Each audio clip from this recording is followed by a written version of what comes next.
CBS Radio Mystery Theater presents...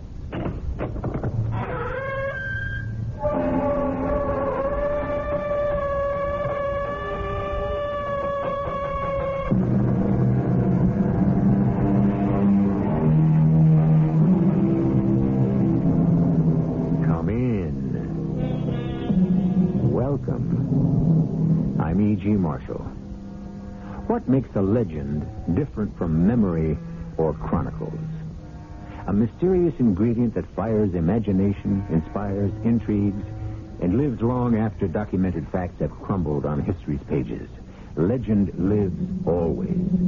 And to begin our 8th year of Mystery Theater, we will try to probe the secret of the legend of Alexander the Great. It's a rare challenge to give due to his unbelievable life in 5 one-hour episodes. But the legend of Alexander cries out to be retold. You loved me once, Phillip. Do you remember? When I was 20, Olympius. I'm a grown man now. You want me to say I love you as I once did. I don't, and I can't. I'm faithful to only one thing, the Empire. I give it all my love.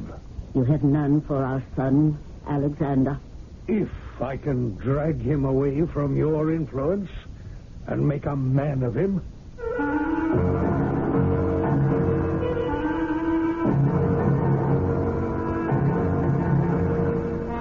Our mystery drama, The Legend of Alexander, Part 1, Courage, was written especially for the Mystery Theater by Gerald Keane and stars Russell Horton. I'll be back shortly with Act 1.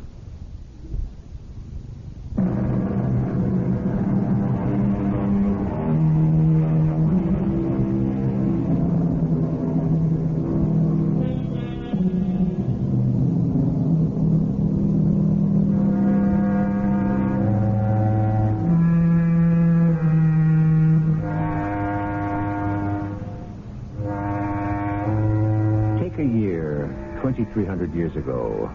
Take a king, Phillip of Macedon, military genius extraordinary.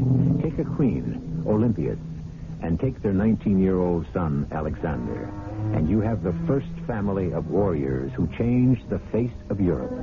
Were their destinies in their own hands, or, as the Greeks believed, in the hands of the gods?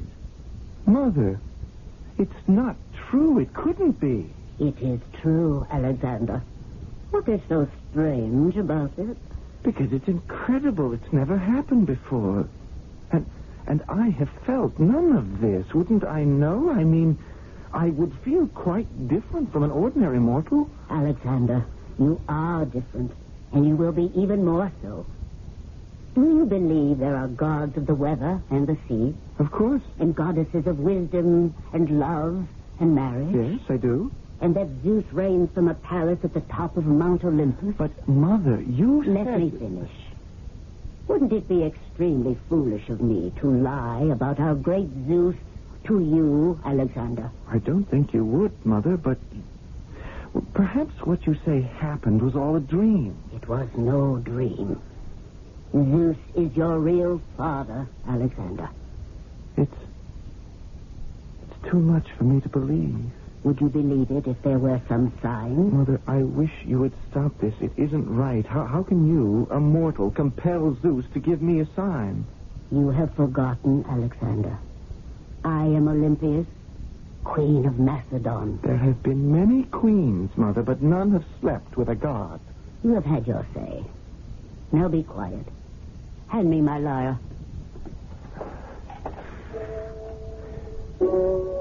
Great immortal Zeus, cast your thunderbolts upon our land. Lift your arm and bring about the lightning and the rain. Mother, the sun is shining. What are you doing? What are you asking for? Great Father of us all, show our son Alexander that he indeed has sprung from your loins.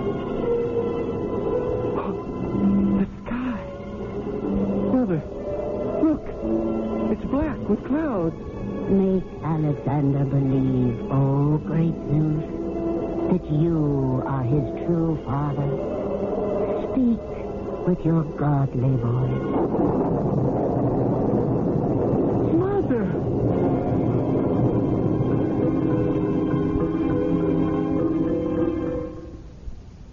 Come out on the balcony, Alexander. Now, what do you say? The rain, the thunder, it stopped as suddenly as it began. And the sun is out? I don't know, Mother. I just don't know. What I told you is truth. It is the heart of everything. But all this time, these years, my father was... I mean, your husband, Phillip of Macedon, if I am not his son, why is it I feel exactly as he does about so many things? The way any son would take after his father. He is dark, and you are fair-haired. He is a warrior, and at heart, so am I. You have never been to war. How can you say that? But I want to. Oh, Mother, thunderbolts or lightning, I cannot accept what you say. You will not be convinced. All these years, everyone has always said, Alexander, you are the image of your father. Haven't they?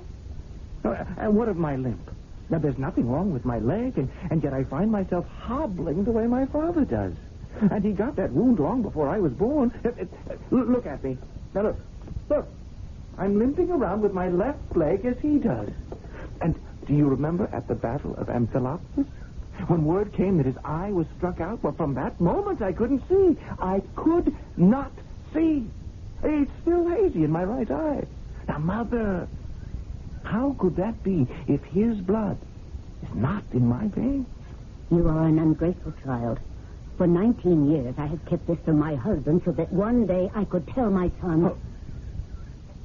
He doesn't know? My father doesn't know? Why should I tell him? It was my privilege to know Zeus, not his. If thunderbolts have not persuaded you, perhaps my snakes will, Alexander. No, Mother, please, not the snakes. I can't bear it when I see you with that giant snake about your neck, his sharp tongue spitting out into your face. The giant one never hurts me. His is the voice of the gods. Watch now, son. I shall open the golden box and take 2 smaller snakes, one in each hand. No, don't do it, Mother. Leave the box closed. Are you a man, Alexander? You said you had the soul of a warrior. My ancestor was a great warrior, Achilles and his... Mother, don't! It's evil what you do. I can't bear those slimy, writhing creatures you play with. Don't! These snakes are my children, Alexander. There is nothing to fear. I'm not afraid, Mother. They disgust me. It's the messenger from Father. There's news. Alexander, listen to Mother, me. I must go. Father has sent word. Perhaps he's coming home soon. Alexander, I must explain something else to you. Can't it wait? Mother, let go of me. I'll put the snakes away. Now, there. You see? I don't understand you, Mother. Father has been gone a whole year. I know he's on the road back. Now, I am going to ride out and meet him. I will. My poor boy. How you love that man. I hope he will not break your heart as he has broken mine.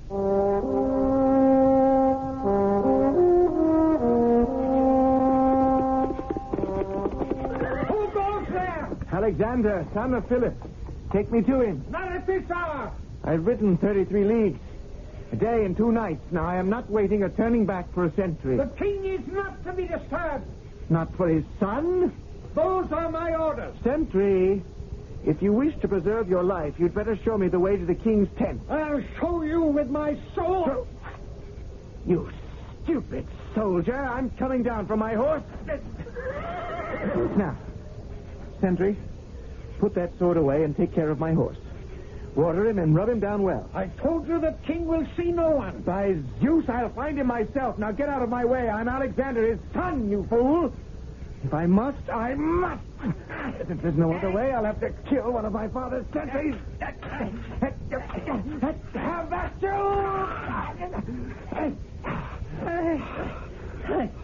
I'm dying. Safe passage to the other world, you stupid man. What is all that noise out there? Father? Father, is that you? Alexander! Over here. I'm in my tent. The messenger arrived at the palace yesterday and told me you were on your way home.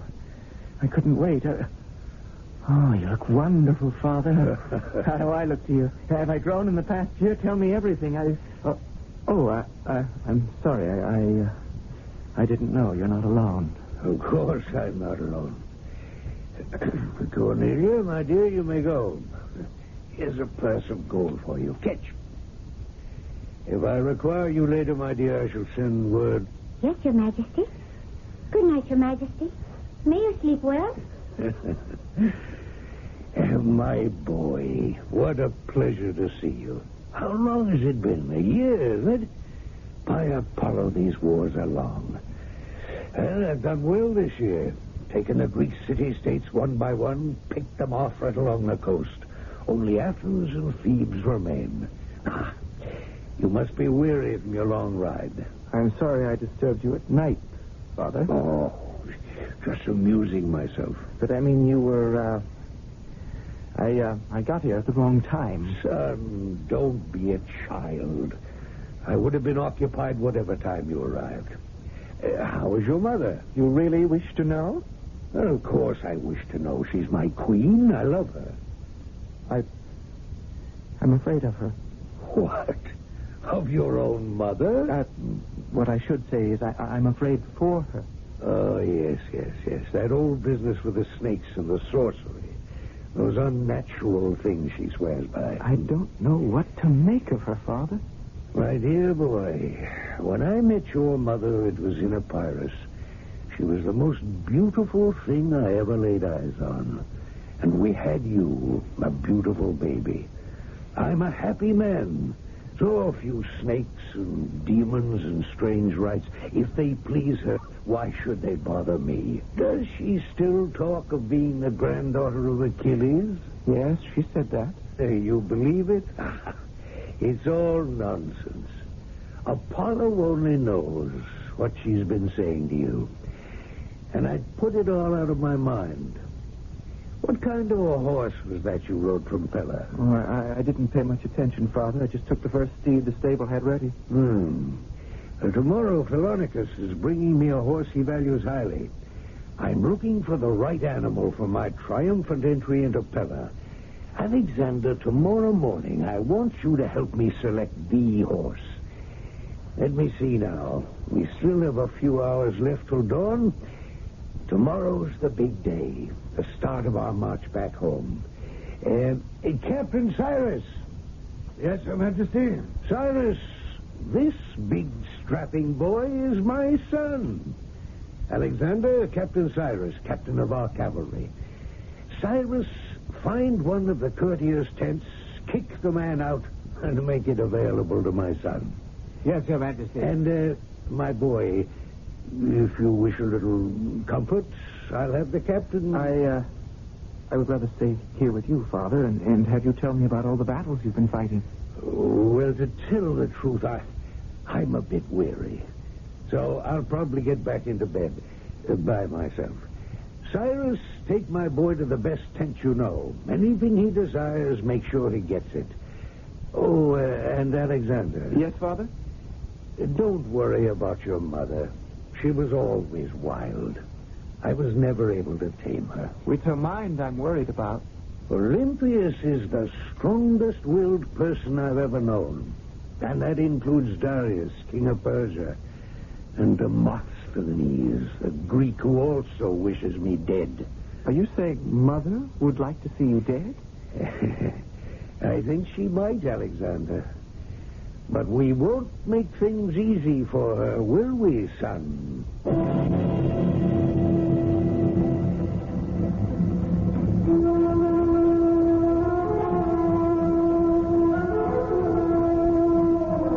There we have it. Philip, the king of Macedon, of whom even his enemy, the orator Demosthenes, has said, "What a man! For the sake of power and dominion, he had an eye struck out, a shoulder broken, and arm and leg paralyzed." Indeed, the bravest of the brave. And we have the queen of Macedon, Olympias, who believes in the power of mystic rites and her godlike ancestors. And then there is their son, Alexander, torn between his two parents, troubled and afraid. I shall return shortly with Act 2.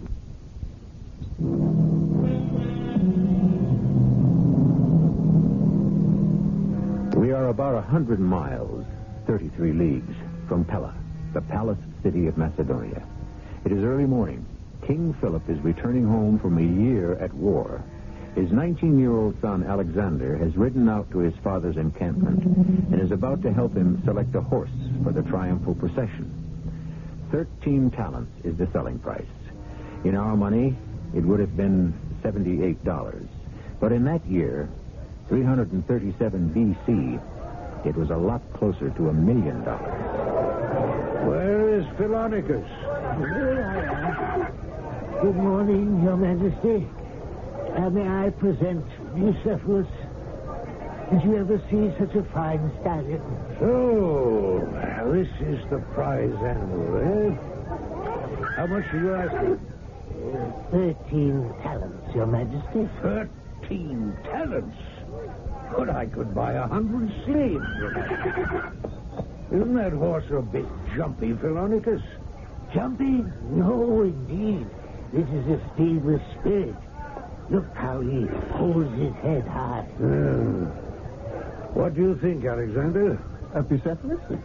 Seems a bit excited. Your Majesty, this horse is one of the most hot-blooded sprinters it's been my pleasure to find. I want him to appear like a sprinter, but I don't intend to race him through the city. Oh, will you listen to how he snorts with pride, Your Majesty? Father, may I have a closer look? My son knows something about horseflesh. I can certainly tell if his teeth match his age, if his eyes are normal. Listen to the boy. He is not a sprinter, but he is a fine charger. Prince Alexander is right.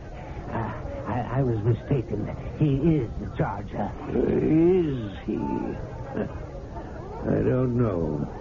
The animal I need must be able to walk at a steady pace for a league-long procession. I can't have him rearing up and frightening the crowds. Go find me another horse, Philonicus.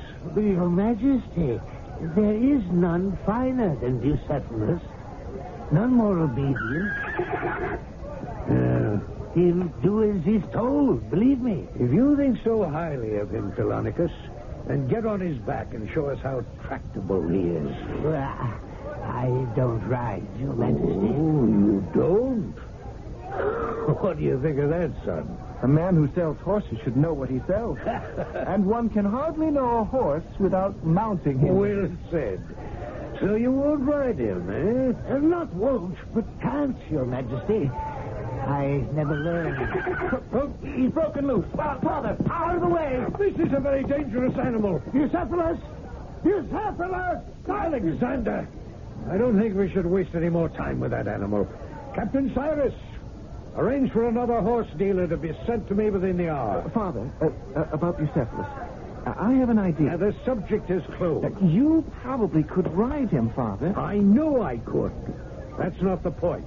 He's not what I'm looking for. Certainly not for a victory procession. Yes, I'm talking about you, Bucephalus. Philonicus, get rid of him. The beast is obviously vicious and unmanageable. Come, Alexander, we'll go review the troops. Bucephalus is an excellent horse. It's a shame no one knows how to handle him. Oh, and you do? Oh, yeah. Bucephalus is an exceptional thoroughbred. He could be ridden. By you? All one needs is understanding and a bold hand. Yes, I can ride that horse. You have my permission. Shall we place a bet on it? If I cannot, I'll forfeit the 13 talents he's worth. Done. Go right ahead. I'm curious to see who will be master, a four-legged beast or a two-legged prince, a rebellious animal or a rash youth. If I hadn't seen it with my own eyes, I wouldn't have believed it, Your Majesty. Cyrus, did you see which way my son rode off? The rising sun was in my eyes. He seemed to disappear like that. He's not back yet. If that Bucephalus has thrown him somewhere and the boy has to walk back, it'll serve him right. And still, you have to admit, Prince Alexander tamed the fire out of that horse in no time. Got on his back, trotted one way, trotted another. Yes, I saw. You needn't remind me. I was surprised, I admit it, especially because since he was 13, his teacher has been Aristotle. I didn't think the old man knew that much about animals. Look, Cyrus, straight ahead. What? Isn't that a shadow moving this way on the top of the hill? That could be Alexander, Your Majesty. It is him. Well done! Well done! Good Bucephalus! You and I will be friends. No one need give me a leg down. I'll jump it. Well, Father? My son, my Alexander, you put me to shame. It wasn't your fault. You thought of me as still a boy who couldn't know how to handle him. I think you're right. But why? That's what interests me. Why did I doubt you? Dearest Father, we'll talk about it alone in your tent. Philonicus, my father will pay you the 13 talents, and I pay you my compliments. Bucephalus will be my horse for as long as he'll carry me. My dear son, will you accept the father's apologies? Well, how could you know I've been secretly taking lessons in horsemanship? You haven't seen me in a year. Before that, I think you were home for a month. Before that, another war and another year's absence. Father, we live in our memories of things as they were, and in yours, I was a boy. Those sound like the teachings of Aristotle. They are. But he's getting old, so I've been learning the military arts from Leonidas. It's he who taught me the nature of fear. And that is how I made Bucephalus obey me. I never thought that beast could be tamed. What was your secret method? Common sense, if that's so mysterious. First, I took hold of his bridle and turned him around to face the sun. Yes, I saw you do that, but why? Well, didn't you notice what made him so jumpy? No. His own shadow. With the sun behind him, when he moved, the shadow moved ahead of him and he reared back. He was afraid of it. Yes. So I stroked him, spoke to him, told him he was a good horse, a fine horse. I said, Bucephalus, you and I will have many campaigns together. You told the horse that? Mm-hmm. And then we walked around. I could tell he was eager to go, so I jumped on his back, and I let him. I just let him go, not spurring him or striking him. And that was it. He tamed himself. I'm not sure I understand. Bucephalus is now my own horse, Father. He'll always obey me, and no one else will ever ride him again. You make me very proud, my son. I can already see Macedonia will be too small a kingdom for you. You must find a land equal and worthy of yourself. When we arrive home, will you tell Mother I'm no longer a boy? And that my place is not at the feet of Aristotle, but by your side, Father? In battle? I shall announce it to the world, Alexander.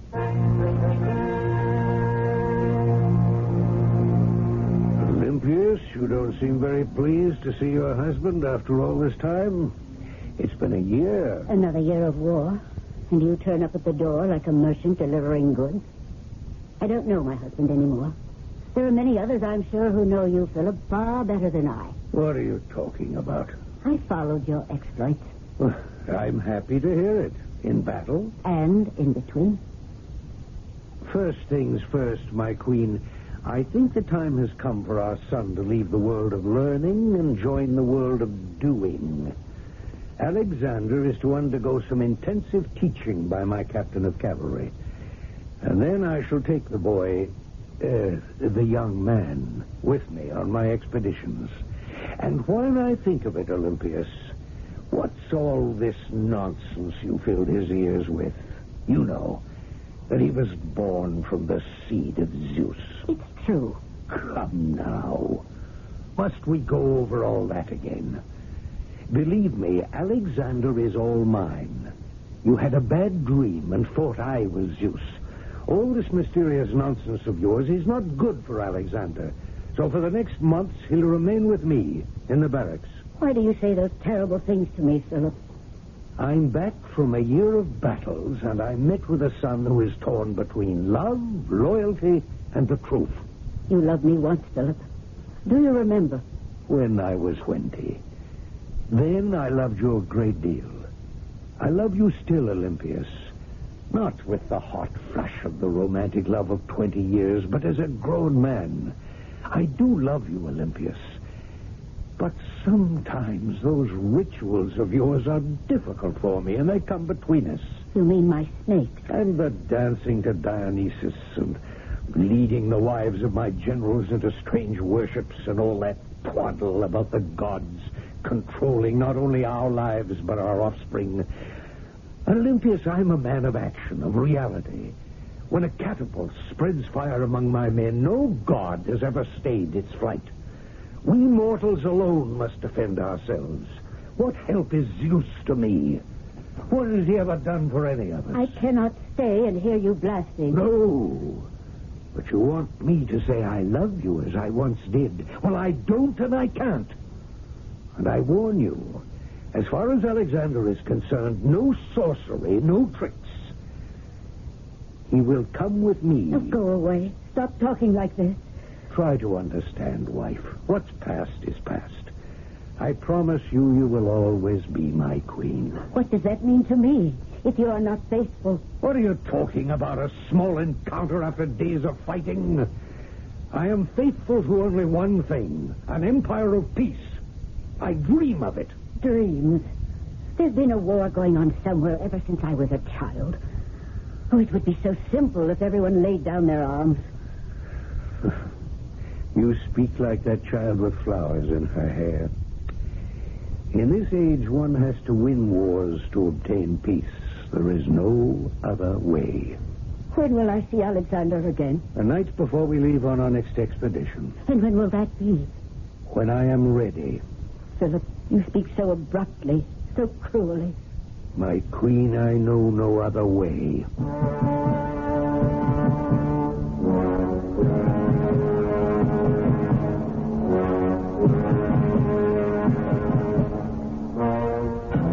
This day marked the turning point in Alexander's life. From this day forward, he dedicated his life to the aims of his father, to form a League of Nations united for the benefit of each. That was 23 centuries ago, and one might say mankind is still trying. I shall return shortly with Act 3.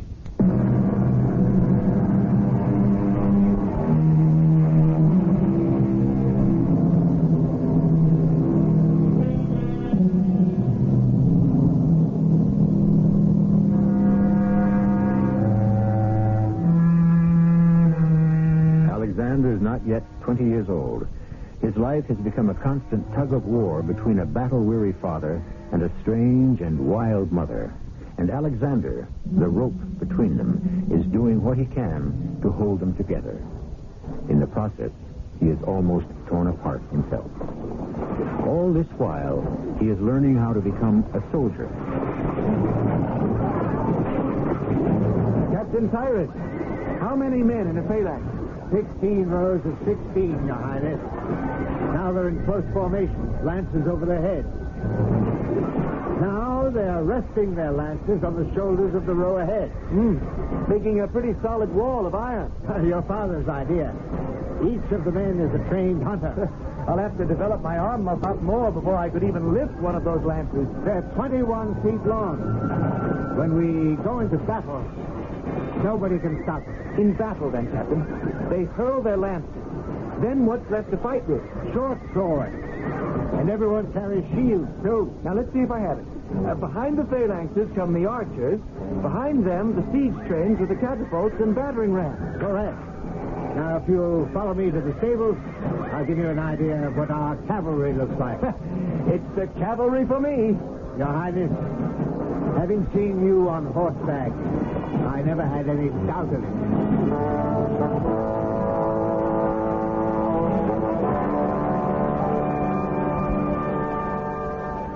Where have you stabled Bucephalus? I'll show you. This is the stall. Don't you recognize your horse? Oh, I do. But I'm waiting for Bucephalus to recognize me. Hello, boy. We're going to be spending a lot of time together, you and I. Captain, in King Philip's army, all told, how many horsemen are there? 10,000. There were 10,000. Now there are 10,001.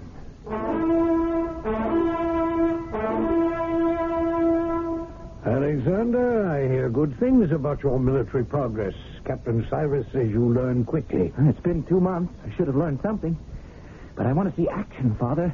Very commendable. I'm going to speak frankly. Why didn't you tell me Tell you what, son. that you're planning a campaign? I'm always planning. Yeah, I'm talking about Perinthus. Well, I was going to tell you. Well, why all the secrecy? You know, if Captain Cyrus hadn't let slip one word, I might never have known. I told you when you began training you would be treated like any other soldier, and that when I was ready, everyone would be informed together. What formal words for a father to use to his son. I don't like that tone of voice, Alexander. And I don't like being treated like a child. If your campaign was to be kept secret so no word could reach the enemy, why did you think I could not keep it? Are we to be together in this campaign that you planned? The army and I leave before sunrise tomorrow, but not you. No. But you promised, Father. What happened to that promise? I need a strong man at home. Someone I can trust. You. I'm to remain here at home while you and the men I've trained with are at war? Oh, no, you wouldn't punish me in that way. In my absence, I am appointing you regent of Macedon. Your word will be law. But I don't want to be some glorified civil servant. Alexander, someday I will be no more, and you will have to rule. Accept the regency and learn how to govern. It's a great honor. And I've ordered Captain Cyrus to remain here to be your aide and advisor. Father, I've been counting on going into battle with you. How long will you be away? Time and war don't speak the same language. I don't know. Philip! Philip! Now what? Oh, Philip, I have just heard the most horrendous news. Do you know what the Athenian has done? Which Athenian? Demosthenes. Who else would have such a warped mind? I sent Pyrrhus, the most honorable merchant I know, to Athens. I know. You sent him on a shopping trip to Athens, and he was arrested. Yes, arrested. And do you know on whose orders? Demosthenes. Pyrrhus was tortured until he could stand it no longer. And it is so horrible. I know all about it, Olympias. Our spy system is quite thorough. The Athenians forced Pyrrhus to confess he was spying for Macedon. Of all people. Oh, that poor old Macedon. A spy. And he's been put to death. Oh, what are we doing about it, Philip? We are already making plans, my dear. How can you be so calm about such a treacherous act? It's an act of war. That's what it is. The Athenians won't come out in the open against us. They're too clever to meet our army face to face. So they're using terrorist tactics. You make me ill with your talk. All I know is my very favorite merchant has been kidnapped and killed because Athens doesn't respect us. I'm not going to argue with you, Olympias, but I can promise you this. The deeds and the days of the Athenians are numbered. I must leave you both now. Farewell.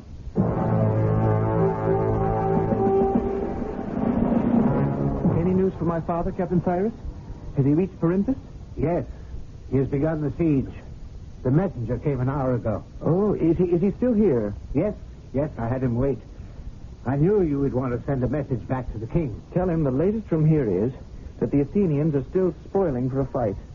They've seized one of our ships and are selling the crew off as slaves, and they've captured one of our envoys and are demanding ransom. Their terrorist acts continue. Now, tell him that. Is that it? No, I've saved the best for last. Tell my father I'll be arriving at his staging area in 3 days, perhaps 2.5 if I press Persepolis. You're leaving, fella? The reason? In your hands, Cyrus. I've had a presentiment that all is not well with the king. Something calls to me, tells me I should be at his side. When are you leaving? Immediately. I want to reach the Dolan Mountain Pass by nightfall.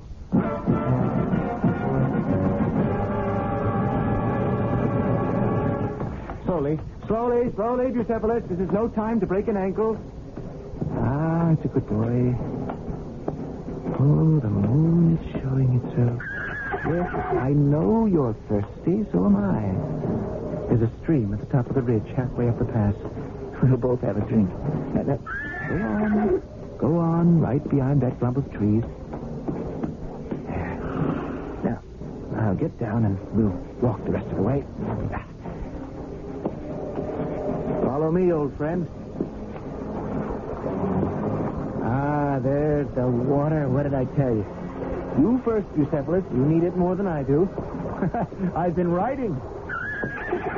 Bucephalus, what is it? Ow! My shoulder! Who are you? Come at me in the dark, will you?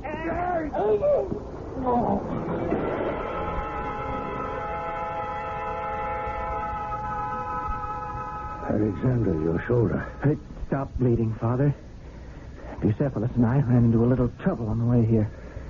We must have it looked at. Father, I'm all right. I don't understand why you're here. I had a feeling you were in danger, Father. Have you been talking to your mother again? I must have had it all wrong. It was I who was in danger. But I handled it. That's not the point, Alexander. An army is run on orders. I did not send for you. I had to bring you the news. The Athenians, led by Demosthenes, are trying to start a revolt among your Greek mercenaries. How do you know? I killed a Greek messenger on my way here. I removed this message he was carrying here. Yes? So what it says. Be it known, 100 wives and daughters of the hired soldiers in the area of Phillip of Macedon have been taken from their homes and are held as hostage until those Greek husbands and fathers throw down their arms and return to Athens. Yeah. In 7 days, another 100 will be taken prisoner. Despicable. To hold hostage the innocent who had no part in the man's actions. Father, has there been any bad blood between the Greeks and our Macedonian soldiers? Not so far. Look down there in the valley. You'll see their tents side by side. Some flying Greek pennants, some flying ours. There's something happening to the men, Father. There is a lot more running back and forth than usual. What is going on down there? Is it possible the Greeks sent more than one messenger with that ugly story of hostages being taken? Of course. That's it. Some of them are throwing down their swords and our men are turning on them. Alexander, we have to move quickly before this turns into a full-scale riot, and I lose a quarter of my army.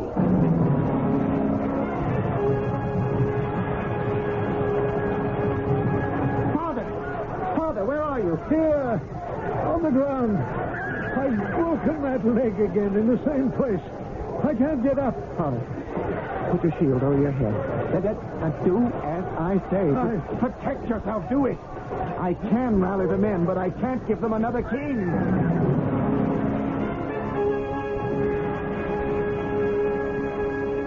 How does it feel to be in your own bed again, Father? In your own house? Terrible. But I'll be out of here in a few days. Yeah, I wouldn't count on it. Maybe longer.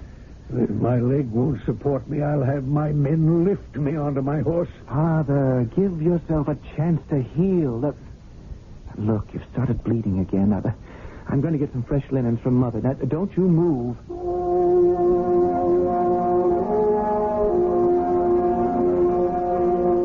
Olympius, I think you could wrap those linens tighter around my shoulder.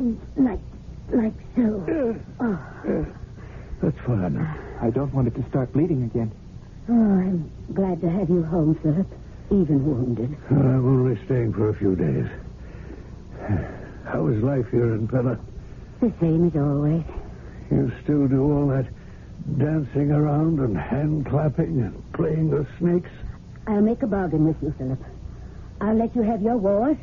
You let me have my snakes. Father, Mother, must there always be a war between you two? Alexander is right. He didn't save your life, Philip, so I'd have you to quarrel with. Who saved whose life? Where did you hear that nonsense? A word gets around. You should have seen the circle of bodies around me. If your son saved your life, Philip, why aren't you proud of it? Will you two stop? Father, there you lie, wounded in battle, and you waste your strength in a wordy warfare with Mother. You act as if she were your worst enemy. Yes, he does. And so do you, Mother. Why you both can't put an end to your anger is a mystery to me. Why spend your energies in bitterness when our real enemy lives on and can't wait to kill us all? Demosthenes. Yes, wicked Demosthenes. Son, we have another enemy as well. Ignorance. Yes, that too. Well, at last we're all agreed. Mother? Father? Let all three of us forswear all dissent and vow together never to rest until our enemies are overcome. And we've created an alliance that can endure in peace. Here. Alexander, I am so very proud of you. I promise. So do I. And I.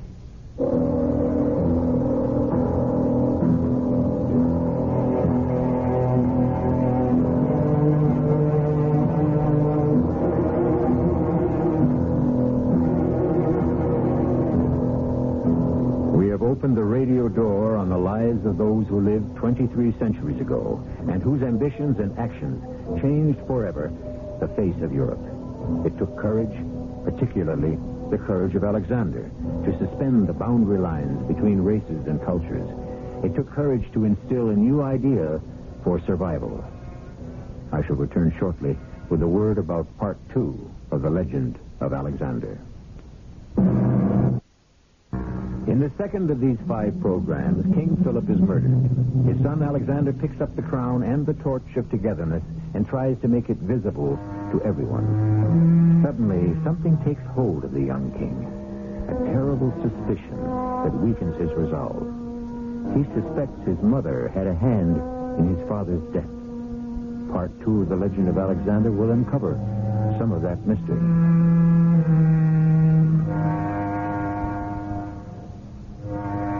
Our cast included Russell Horton, Court Benson, Robert Dryden, and E.V. Juster. The entire production was under the direction of Hyman Brown. This is E.G. Marshall inviting you to return to our Mystery Theater for another adventure in the macabre. Until next time, pleasant dreams.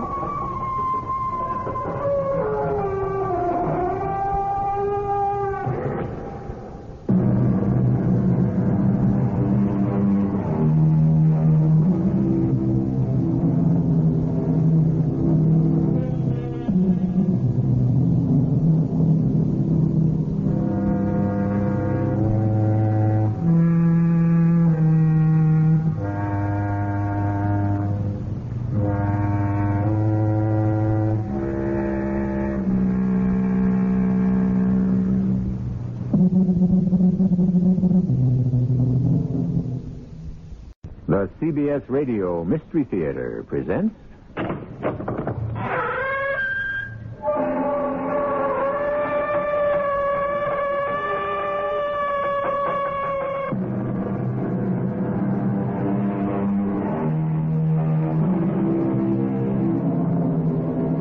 Come in. Welcome. I'm E.G. Marshall. Alexander the Great is known as the first statesman and soldier who believed the end justified the means. He wanted world peace under his country's flag and lived and died waging cruel wars to get it. Yet he admired brain more than brawn and said when he met the wise Diogenes, "Were I not Alexander, I would wish to be Diogenes." That is the mystery, the heart and soul of this Count man we'll get to know better in the next hour. Alexander, what would you say if I married again? But, Father, you are married. Oh, I know that Olympias is my queen, but that has nothing to do with the God-given right of a king to marry as often as he pleases. Who is she? The girl I wish to marry.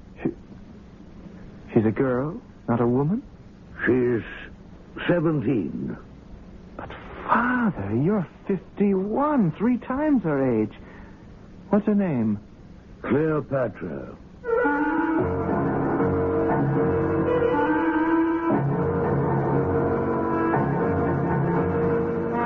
mystery drama Assassination, Part 2 of The Legend of Alexander, was written especially for the Mystery Theater by Gerald Keane and stars Russell Horton.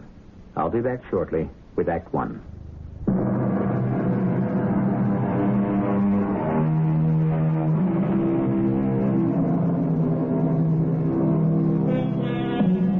Picture a time when all your friends and allies are being picked off one by an army that seems invincible.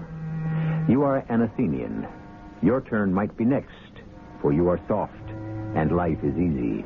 You let others go to war for you, hire soldiers to die for you. The great statesman Demosthenes tries to wake you up.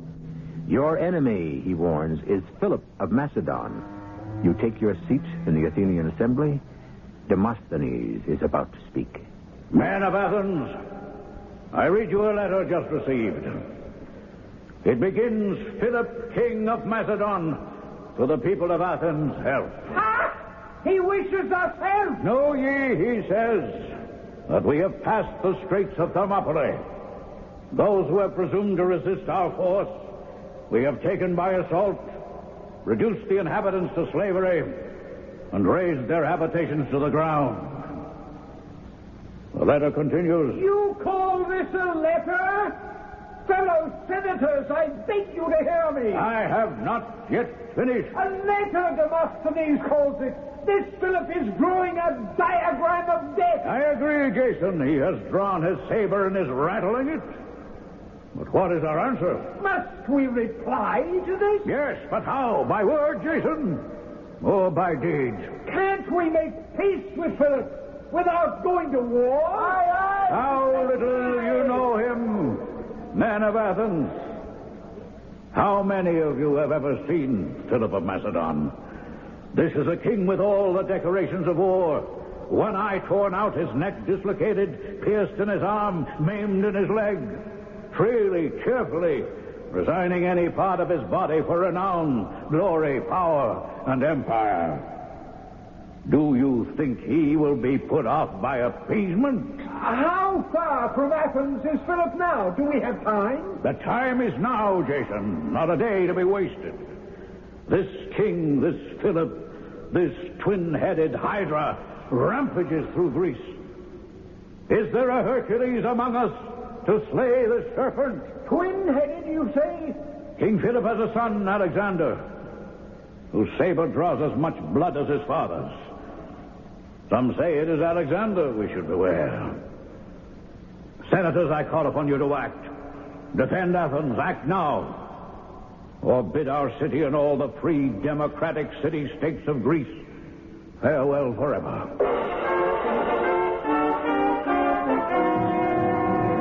Demosthenes. I disturb you. I apologize. No, not at all, Jason. I must have dozed off. I'm getting old. Every time I address the assembly, it tires me more. So I come here to the chambers and lie down. Well, why are you here then, Jason? You have two visitors. No, I can't see anyone. Demosthenes. Well, that's a familiar voice. Who is it? Step forward. There are two of you. Demosthenes, it is King Philip of Macedon and his son, Prince Alexander. You, Senator. Here, take our hoods and capes. There. Now, do you know us, Demosthenes? Well, an unexpected pleasure, King Philip.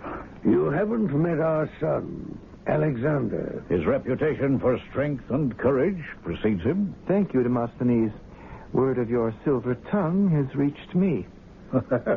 I'm gratified. You come from Pella? Directly. Alone, unarmed, with an offering of peace. Really? On what terms? Yours is the most powerful voice in Athens, and our son said to us, Alexander, how did you say it? A man who speaks well listens well. King Philip, why do you bother to come here? Are you playing a game with me? You threaten the very existence of every free city-state within Greece, and yet you come here boldly offering peace? This Demosthenes hears well, Father, but he doesn't seem to grasp what he hears. We heard you speak this afternoon, Demosthenes. You were there, in our assembly? My son and I stood at the back of the visitors' gallery. And no one saw you? No one recognized us. Your speech fell on deaf ears, Demosthenes.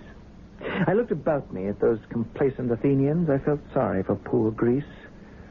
Once so noble and stoic, now so fat and flabby from too much food and wine, and I thought, what a shame. These Greeks have lost their self-respect.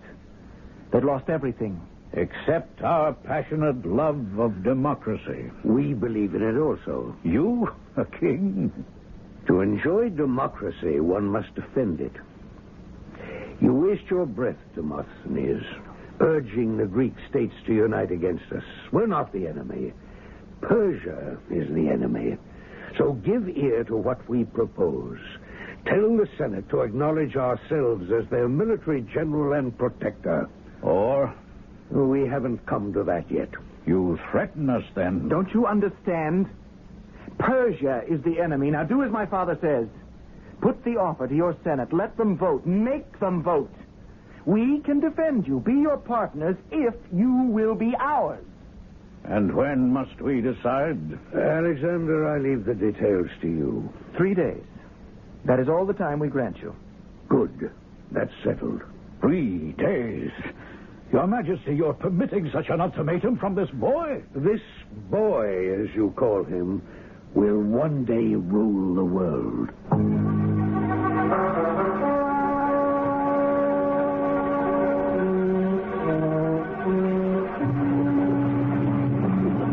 To the right. March! Alexander! Yes, Father. I need you. Captain, take over drilling the men. Now, I want this phalanx to execute turns until they move as one machine. What is it, Father? Have you seen General Attalus? Not since the day before yesterday. No word yet from Athens? Don't change the subject. You know more about the general than you're telling me. Where is he? General Attalus had an attack of some kind. An ailment or weakness. He didn't want you to know. He's gone to his home in the city. There's something wrong here. Attalus hasn't had a sick day in his life. He lives alone. His wife passed away years ago. If he's ill, who's taking care of him? Alexander, return to drilling your men. Yes, Father? Attalus had better be very sick indeed, or I'll give him something to be sick about. Oh, will you really, Father? He commands the front ranks. He may do so today, but you, Alexander, may be their commander tomorrow.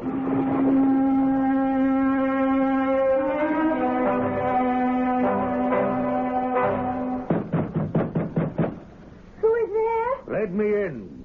Who are you? Is this the house of Attalus, General to Phillip of Macedon? Yes, it is. There is sickness in this house. Please go away. Let me in, I say. Whoever you are, my uncle is ill, and any sounds disturb him. They are bad for him. Yes? Go on. Your Majesty, you are King Philip himself. I am. Please forgive me, Your Majesty. I didn't know. You were explaining about your uncle's illness. Oh, well, there is nothing you could do, Your Majesty, that would... I mean, Your Majesty, if I had known it was you...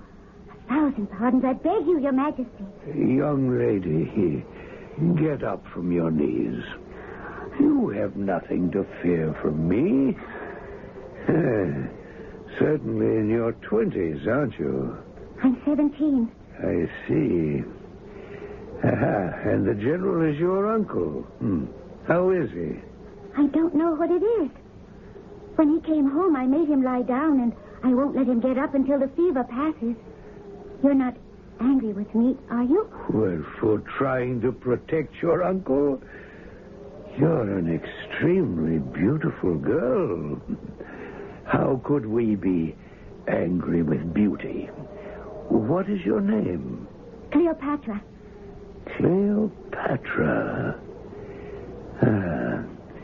Bring me to your uncle, my dear.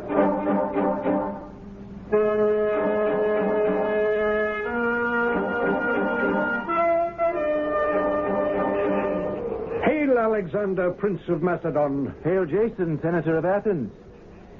I was expecting you, Senator. Welcome to Macedonia. About that proposal of your father, the king's. Athens has decided not to cast its lot with Philip of Macedon against Darius of Persia. We will make peace with him and be neutral. Peace? With Darius? You must all be mad in Athens.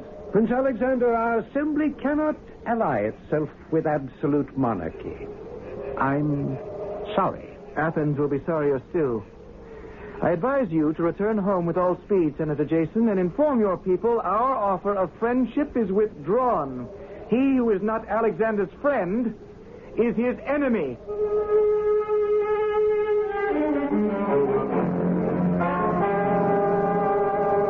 Father, you're not listening to what I'm saying. Oh, of course I'm listening, Alexander. So, I told the emissary our offer of friendship and protection was withdrawn. That our kindness and patience was at an end. And that... Father, you are not listening. Alexander, what would you say if I married again? Well, you are married. Oh, I know that. Olympias is my queen, your mother. But that has nothing to do with the God-given right of a monarch to marry as often as he pleases. Olympias knows that. Who is she? The girl I wish to marry? She's a girl? Not a woman? She's 17. Her name is Cleopatra.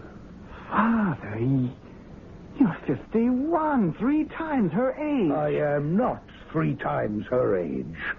She will shortly be 18.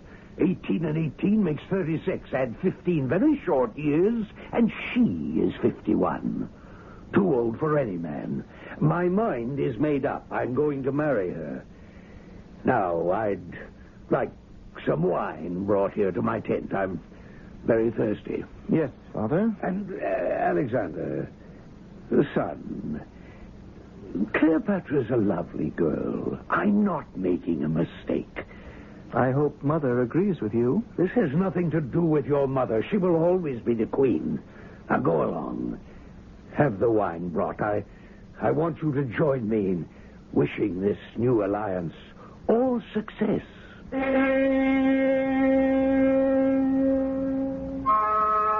To us in this century, that an ancient king could marry as often as he wished may seem strange. But 2,300 years ago, life was different. One quick note before I step aside. The name Cleopatra was not uncommon in those days, and therefore this Cleopatra is not to be confused with the last queen of Egypt who lived 250 years later than our story. I shall be back shortly with Act 2.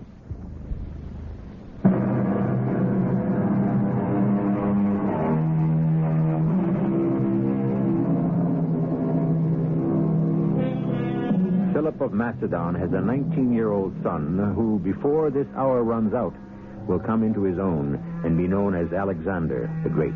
In Alexander's future lies the conquest of Persia and the foundations of a new world of Hellenistic kingdoms.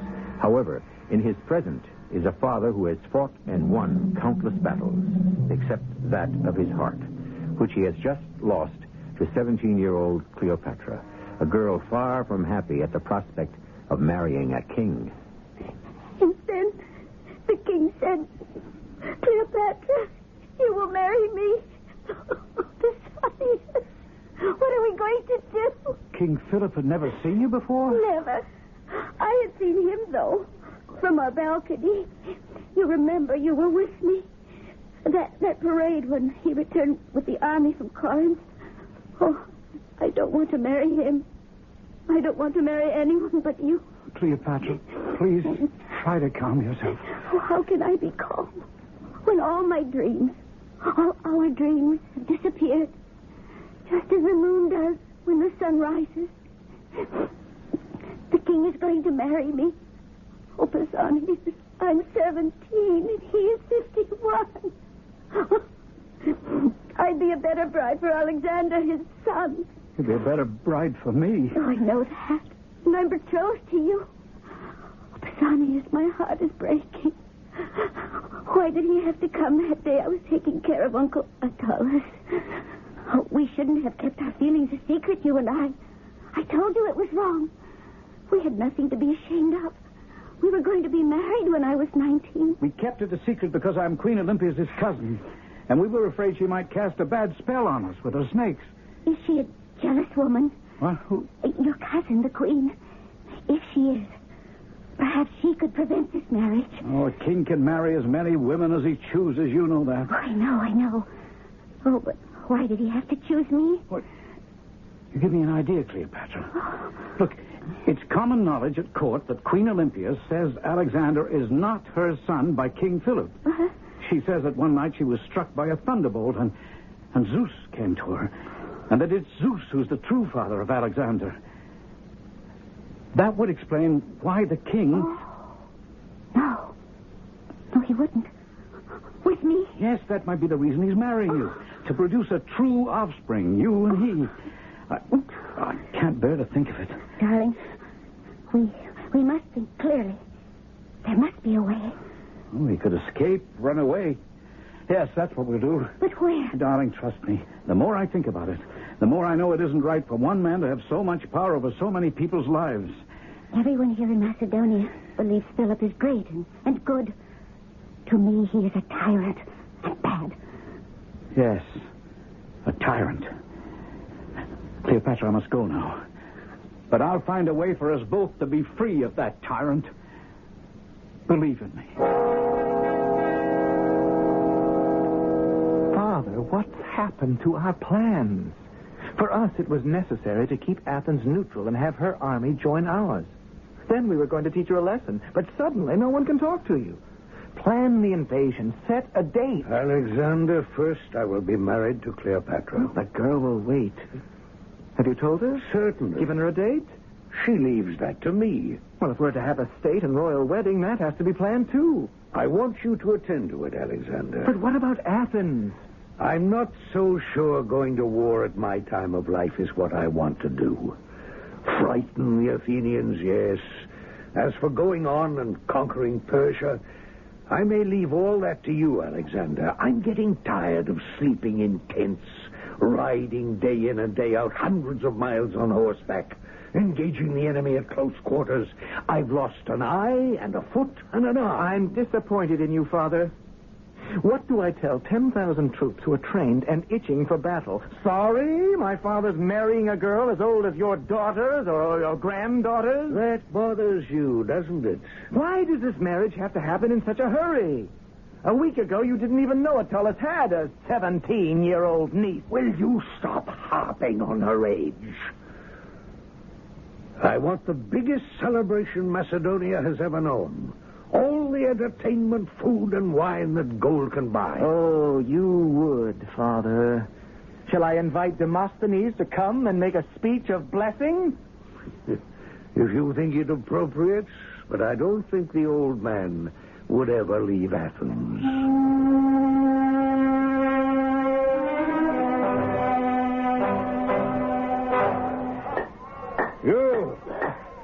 You there in the center of the marketplace. You, carpenter. Phillip, at your service.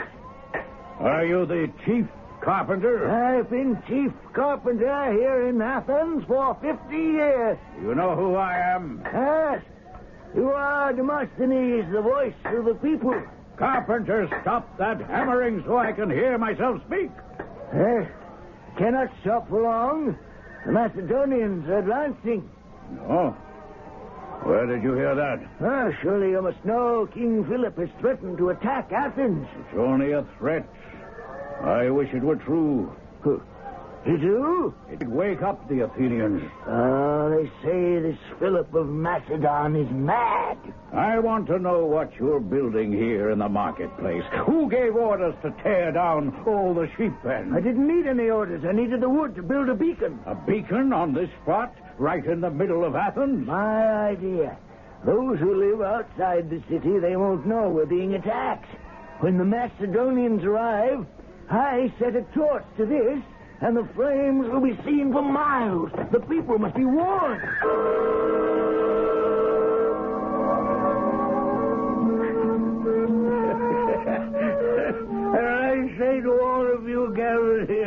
my wedding. Without a good woman at his side, what is a man, eh?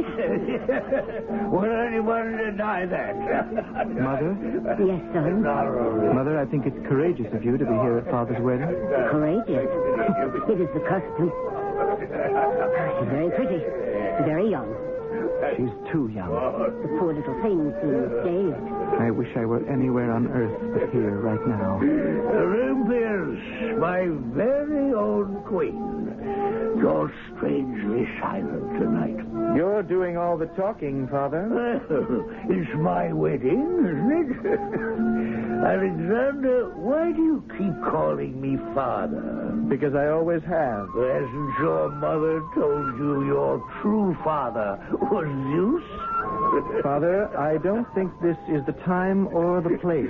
How can you succeed me if I'm not your father? If you don't stop this, I shall take the Queen and leave your cursed wedding. I'm sorry, very sorry. I meant no harm, Olympias. Stop, all of you.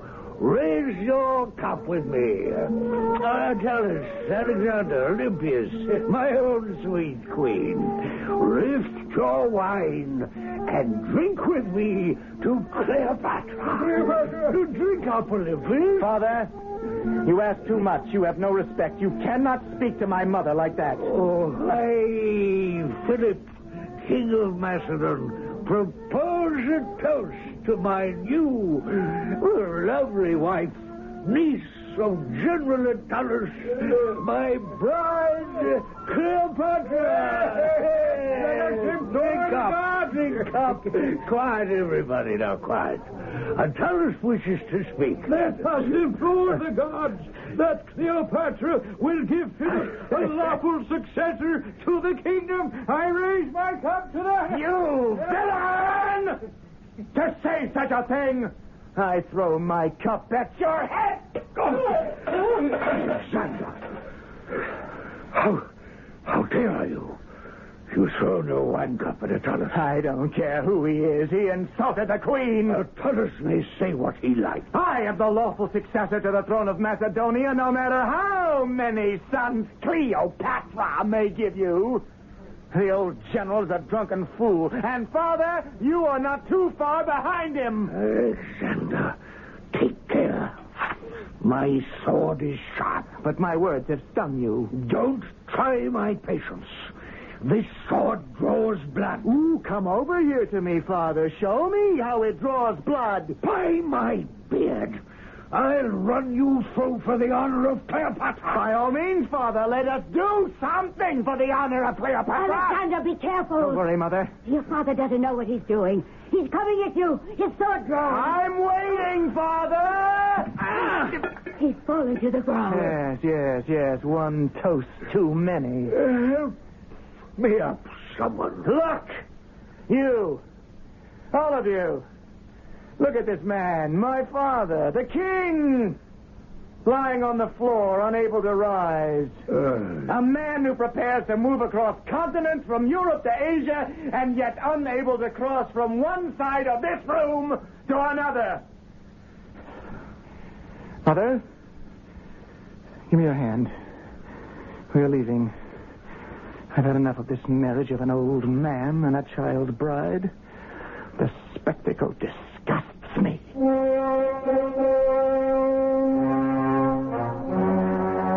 Nothing would ever be the same between Alexander and his father again. His mother had received the most terrible insult of those days. The shame of it could never be set right. Alexander left Macedonia and went to live with his mother in Epirus. Very soon now, King Philip would learn how much he needed his son at his side. I shall return shortly with Act 3.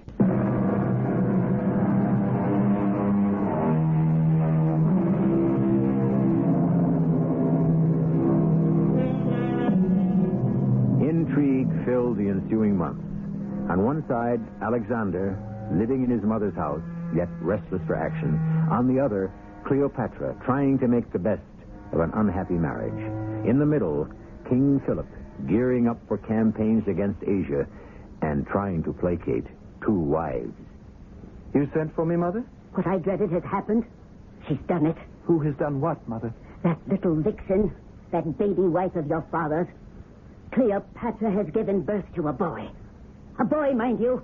A boy. Now, it doesn't mean what you think. Oh, doesn't it?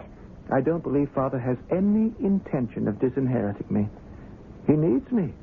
The men I trained with still call themselves friends of Alexander. Every day I get word, when am I coming back? When will I lead a phalanx, a cavalry charge, move into battle? They're tired of aimless drilling and rehearsing for a battle that doesn't begin. That has nothing to do with who wears the crown when the king dies. Oh, I spit with anger when I think of Phillip and that girl. It's the king's right, Mother. But I shall still inherit the crown. I am a queen, and no one must forget that. No one does. A queen has rights also. An eye for an eye, a life for a life. What are you doing, Mother? Hand me my lyre. You're not going through those rituals again, are you? Mother? Eye for eye, tooth for tooth, foot for foot, burning for burning, Mother. wound for wound, life for life. Mother. Mother, no!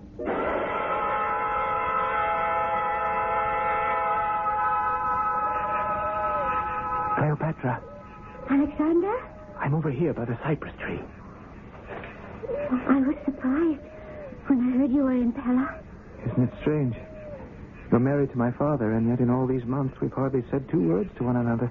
Does the king know you're here? No. I wanted to see only you. That's why I had one of my trusted lieutenants give you my message. How is my father? I don't know him very well. I wonder if I ever will. He's not an easy person to get close to. Perhaps it's the difference in our ages. Strange when you think of it. Of the entire royal family, you and I are the youngest. How old are you? I shall be 20 the next moonrise. Cleopatra, I came secretly back to Pella to talk to you. You know I'm living with my mother, the queen, in Epirus. And it has upset her greatly that you had a son. And I'm afraid for you and for him, so I'm here to warn you. You're talking as if she could hurt us in some way. Well, I'm not sure what powers she may have. When I was young, she could tame snakes by winding them around her body. Oh. The day I left Epirus, she went into a trance which I know was intended to harm you. Oh, but what can I do? I didn't want to marry your father. Believe me, Alexander. I loved another man. I still do. But I had no choice. All I can do is to say, Cleopatra, be on your guard. Oh, if only we could read her mind. Look into the future. Did you say... Wait. Hmm? Yes, that there is a way. To see what the gods already know? Yes. The oracle of Apollo at Delphi. Right below the twin peaks of Mount Parnassus. I've never asked the oracle anything. If you and I could go to Delphi together... Philip has left for Corinth. A meeting of sovereign states. He'll be gone a long time. Do you have a nurse to whom you could entrust the baby while you're gone? Oh, yes. Are you willing to start tomorrow? Tomorrow morning. At dawn. Oh. Now, I would guess, riding steadily, we could arrive on the slopes of Mount Parnassus in 2 days. Oh,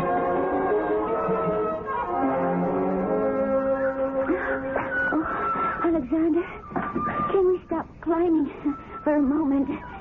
Mice aren't used to climbing over rocks and through bushes. No, Cleopatra, we cannot stop. Look up there. See those white marble shrines? Oh, yes. Oh, suddenly they're very close. If it's really true that the answers given by the oracle to your questions are the true answers... Hundreds of thousands of pilgrims have walked up this mountainside to the sacred city. Worshippers have gathered here for centuries.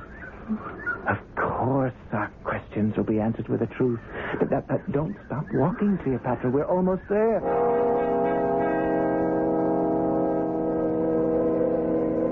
I'm frightened. Alexander! Oh, where did you just go? To place my offering of gold on the altar. Now, as soon as we see the high priestess, we'll ask the question we want answered. Oh, I'm afraid. What are we asking? if you and your baby will be safe from harm. High Priestess, O Oracle of Apollo, it is I, Alexander of the royal house of Macedon, who have come here to consult you. I have brought with me the second wife of my father, King Phillip of Macedon. Her name is Cleopatra, and she too wishes to consult you. Cleopatra, say something. Is it my turn? Yes, go on. Oracle, I beg you to give us the true answers to our questions. Our lives may depend on it. Oracle, this is why we are here. I am afraid there may be a danger to Cleopatra and her infant son. If this is so, please tell us how to fight this force to keep them both safe. And if there is no danger, please reassure us. Cleopatra? Alexander has said everything. Just tell us. Am I or my son in any danger?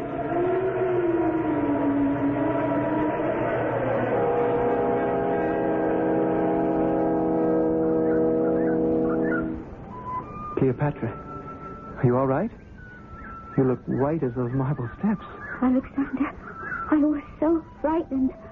And all those strange noises, what did they mean? The priest translated it for me. I think it's good news. Oh, The oracle said there is no danger to the young. no danger. That means my baby is safe. Cleopatra, since neither you nor I are very old, I also took it to mean there is no danger to us either.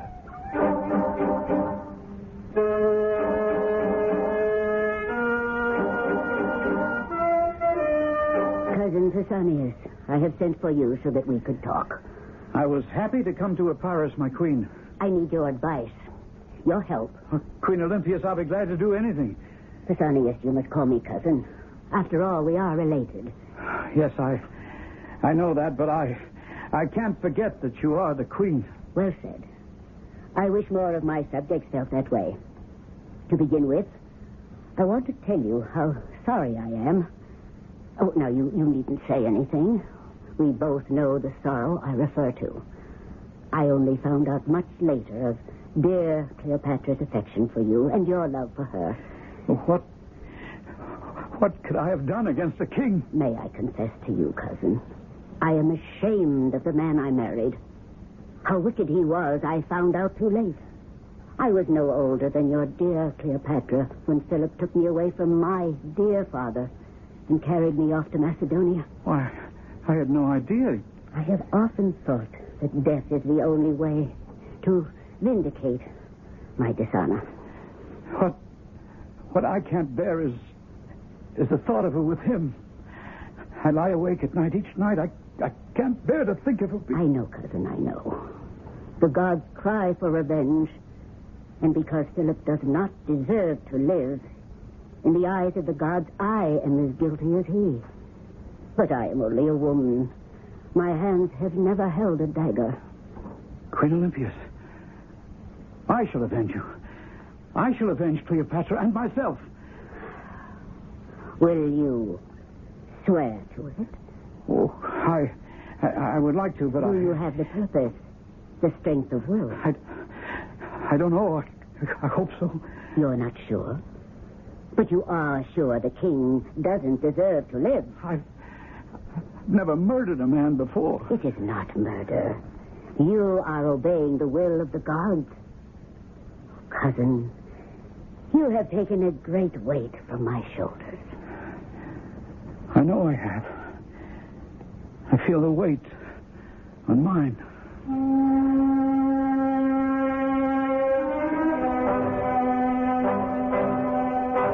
Alexander, this is a surprise. Come to visit your father, have you?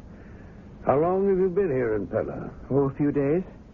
I thought you were in Corinth. I was. Our meeting ended sooner than I thought. No one could agree, so I decided to leave. You've been seeing Cleopatra, I understand. Do you like her? How's your mother? Coming back to Pella or remaining in Epirus indefinitely? Mother is still upset over what Attila said at your wedding. You mean about the lawful successor? Olympias is upset about nothing. So were you. The old general said something foolish. I behaved like a corporal who couldn't hold his wine. It was all ridiculous. I apologize, Alexander. By the way, you haven't congratulated me on my new son. Oh. Yes, I meant to. Congratulations. Cleopatra gave me no heir to the kingdom. She gave me a son. You're the only heir to this land, Alexander. As I told you long ago when you tamed that horse, even Macedonia is too small a kingdom for you. Father, I have a lot to be sorry for. The men who have served me want to serve under you. They call themselves the Friends of Alexander. I missed you, son. I need you. Will you come back? Father, if you knew what I've... all these years... Oh, never mind. Say it, son. Pulled one way by Mother, pulled another way by you. Well, that's all over now. I'll come back so we can be together. And fight together. Side by side. I missed you too, Father.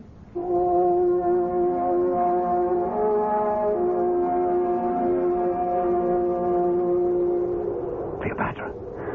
Cleopatra, are you awake? Who is it? It's me, Pausanias. Pausanias? I don't want to be discovered in the bedchamber of the king's wife. I never thought I'd see you again. I'm getting out of bed. I want to see your face. Come out here to the balcony. The moon is bright. Is this the baby's crib? Yes, be careful. I don't want him to wake. Oh, my darling. It is you. Why are you here? Cleopatra. Don't hold me so close, please. I'll never let you go again, Cleopatra. Never. Oh, my poor Pausanias. Let me look at you. Oh, you've changed. How long has it been? Almost a year. Your dear face is so careworn. Let me touch it. Oh, Cleopatra. Put your arms around me again, my darling. Tell me everything will turn out all right. My darling Cleopatra, the gods will smile again. I promise I will make them smile. Petra, is that you on the balcony?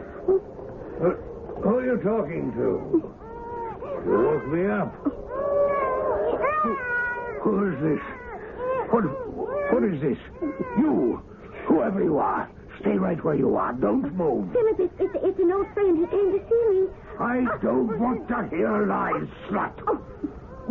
So a man is in the bedchamber of my wife. His arms around her. An old friend, is he? Stop that baby's noise!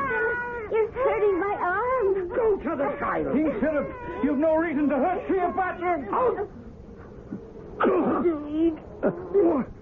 What have you done? You stabbed. Oh, no. I did it, Cleopatra. I came with this dagger. The gods told do it. I was waiting to avenge his sins. I'm dying. Get some help. Someone. It was the only way, Cleopatra. I didn't think it would be so soon. The gods willed it. He had to die. Go, Pausanias. Run. Save yourself.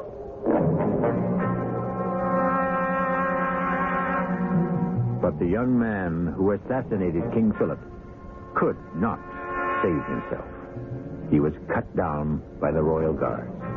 And thus, Alexander, barely 20 years old, came to the throne as the result of violence. And as long as he lived, he would know very little peace. I shall return shortly. I was at an airport once, and I saw a poor guy lying out on the floor there, and a dozen people standing around watching this fella lying on the floor, not knowing what to do. 2 million Americans have epilepsy.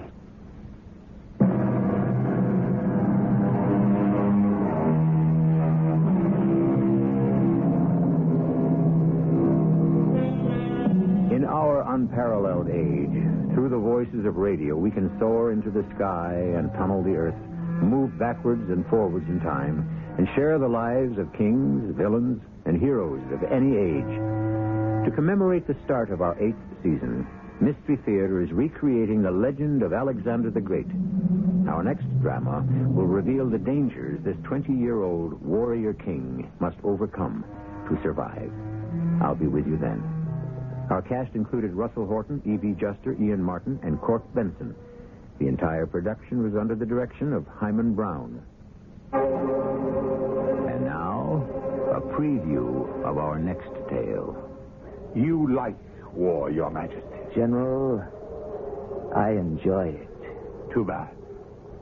You may enjoy less of it now that we have surrendered. All other city-states will do the same. They'll say if Thebes capitulates, we had better also. And will Athens? They do much talking there. I'm not sure about their fighting. Well, then, General, you believe that all the Greek city-states will fall into line and join me so that together we can challenge Darius of Persia? I do believe that. Your opinion could make a man quite conceited. How do all those city-states know I can wage war and win? Their only experience has been with my father. He subdued them. They will come to realize it, King Alexander, as we have. And I'm only beginning. This is E.G. Marshall inviting you to return to our Mystery Theater for another adventure in the macabre. Until next time, pleasant dreams.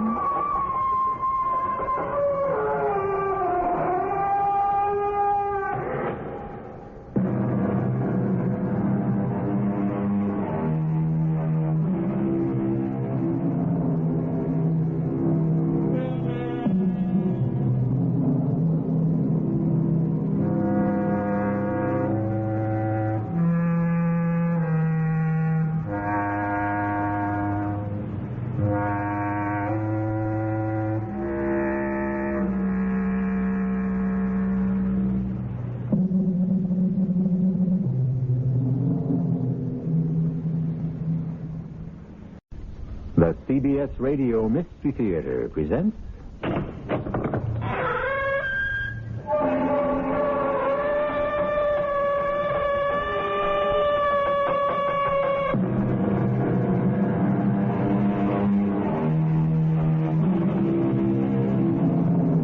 Come in.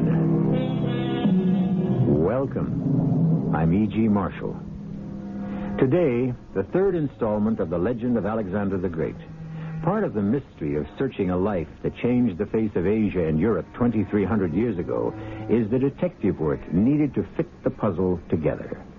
Fortunately, we have such excellent reporters as Plutarch, the orator Demosthenes, who spoke at the time, and Aristotle, who taught at the time. All predict that the world would never be the same again. Alexander proved it. Alexander, I know how deeply you feel your father's death. Don't pretend, Cleopatra. He didn't die in his bed of old age. He was cut down by an assassin. Stop it. I was here when it happened. You weren't. I know that. Was it interesting to see my father murdered by your lover? That's not true. It's not.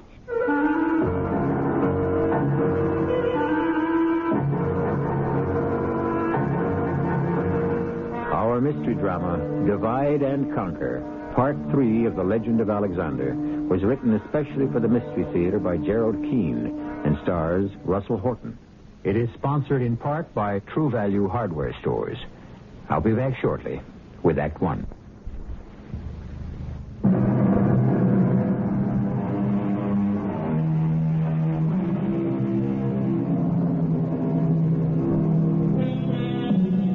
Phillip of Macedon has just been stabbed to death. His 20-year-old son, Alexander, becomes king.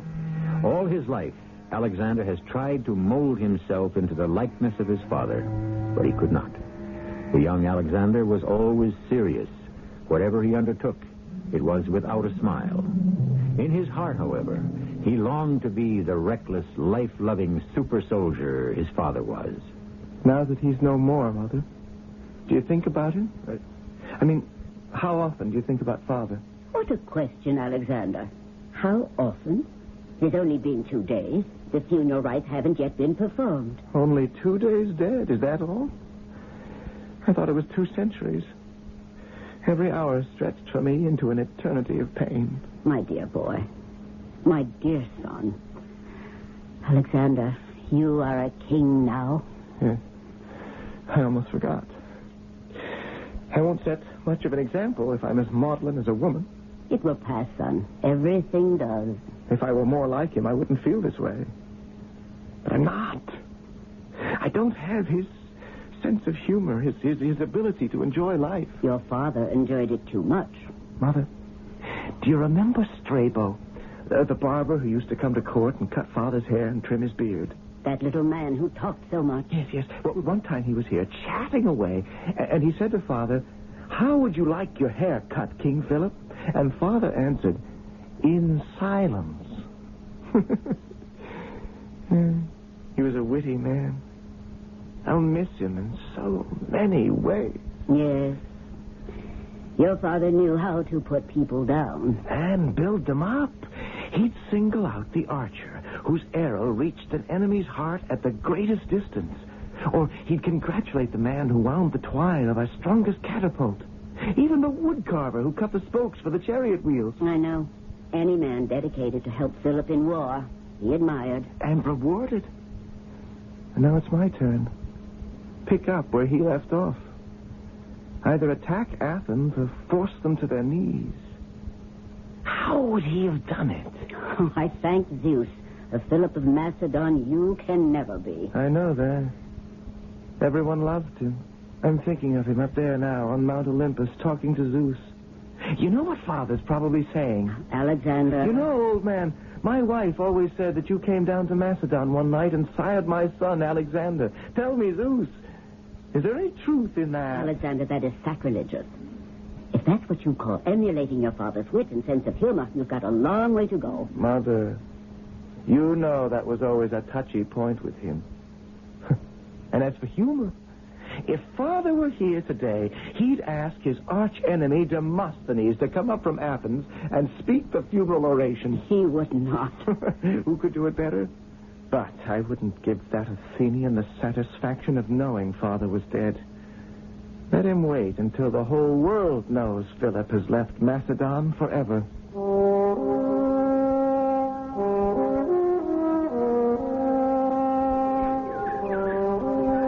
Demosthenes, may I walk with you to the assembly? Well, by all means, Senator Jason. I am concerned that we have had no word from Philip of Macedon. What kind of word were you expecting? Well, we've told him that Athens wants no part of his league, nor will we lend support or men for his so-called conquest of Asia. King Philip is not the kind of man to take a snub lightly. I know that, Jason. But Philip is no sandstorm that will eventually blow away. All is lost. That's what you're saying, isn't it? Don't be fearful. Alarmed, yes, but terror stops a man in his tracks. Are you going to keep prodding and wanting the assembly? How long can I do it? When will they move? When necessity arises. It's the lull before the storm. How many at the assembly today? Oh, good 500. It's crowded to the pillars. Every seat is taken. I must get them to move. You know, when I first started practicing law, Jason, Athenians were keen-witted and passionate. Today, the young blades have become dull, the lean and hungry, fat and overfed. Well, Demosthenes, I leave you here at the assembly door and go around and find my seat. May Apollo smile upon you. I don't mind his smiles, Jason. But I wouldn't like Apollo to laugh out loud.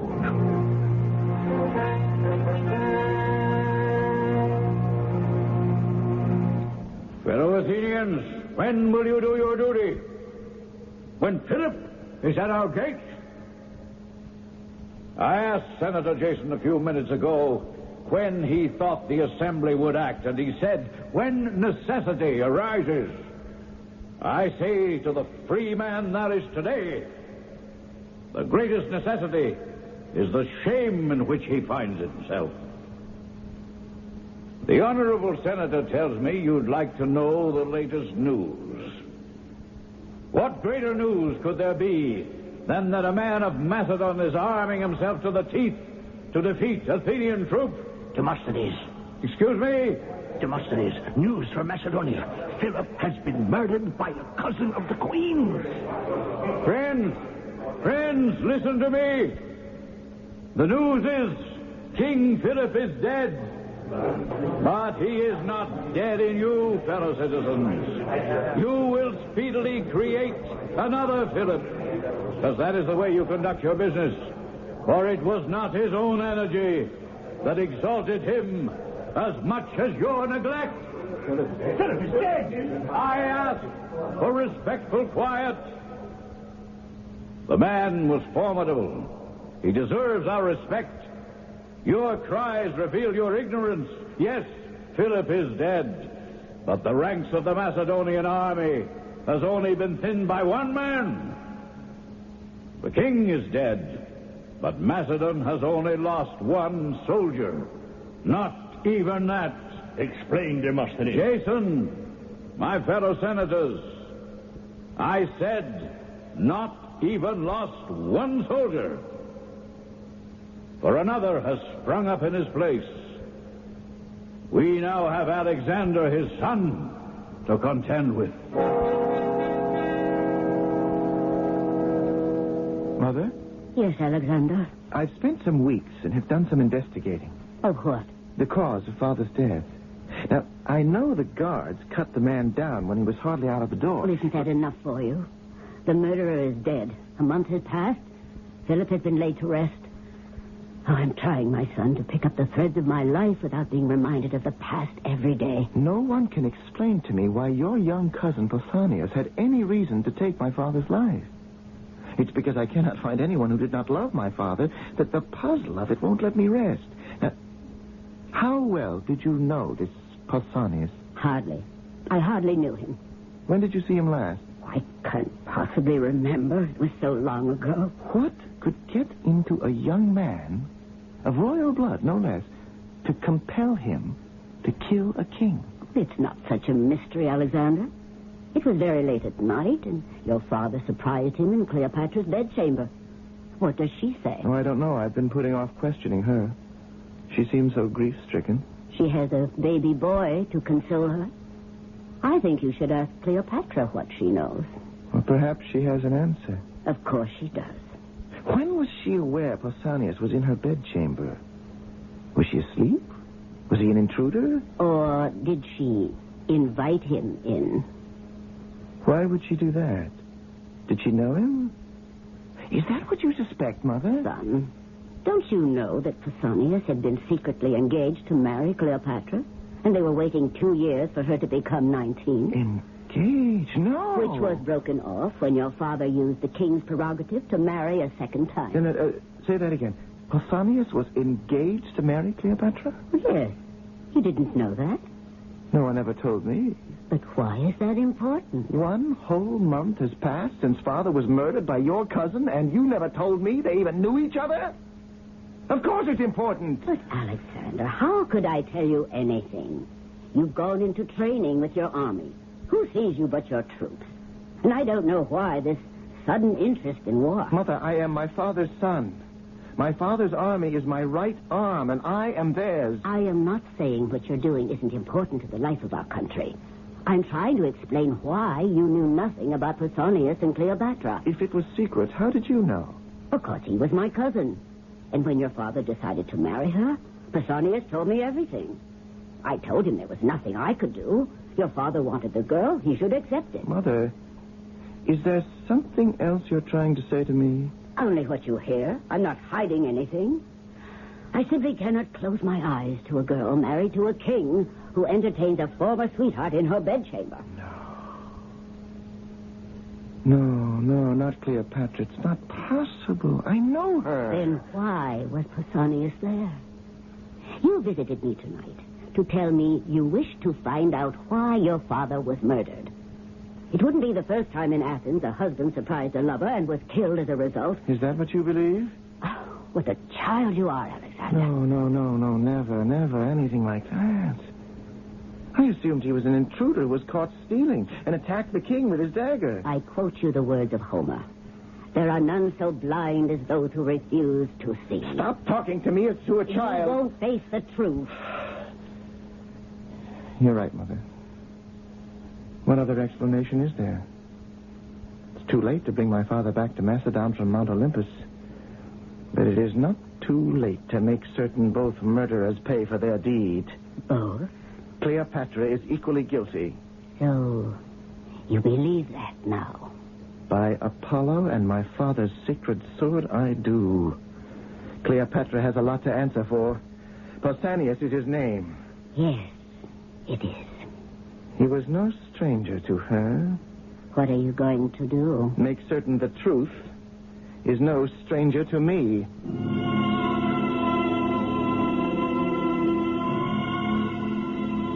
Only in the house of Macedon was there grief at the death of King Philip. The rest of the world rejoiced. In Athens, a garland of flowers was placed upon Demosthenes' head as he delivered an oration praising Pausanias for killing the king. It was thought an end to a chapter of Hellenic life everyone believed was evil. Little did they know the worst was yet to come. I shall return shortly with Act 2.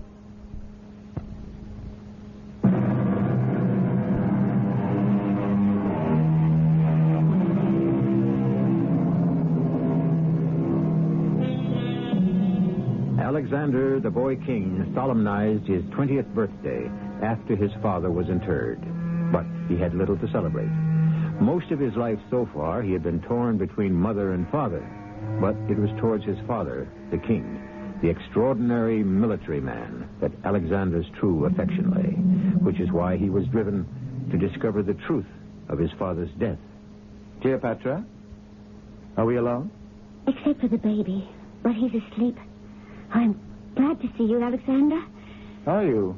You've hardly said 2 words to me since... Since what? Do the words stick in your throat? Since the death of my father, your husband? Oh, I beg your pardon. Not the death, but the murder of your husband. I thought you came here to... What did you think, Cleopatra? Say it. I don't understand you, Alexander.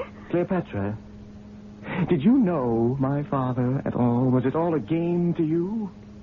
How could you do it? Alexander, if this is why you came here, I ask you to leave. My baby is in the next chamber. If he wakes up, How is your son? Well, my father had 2 sons by 2 women.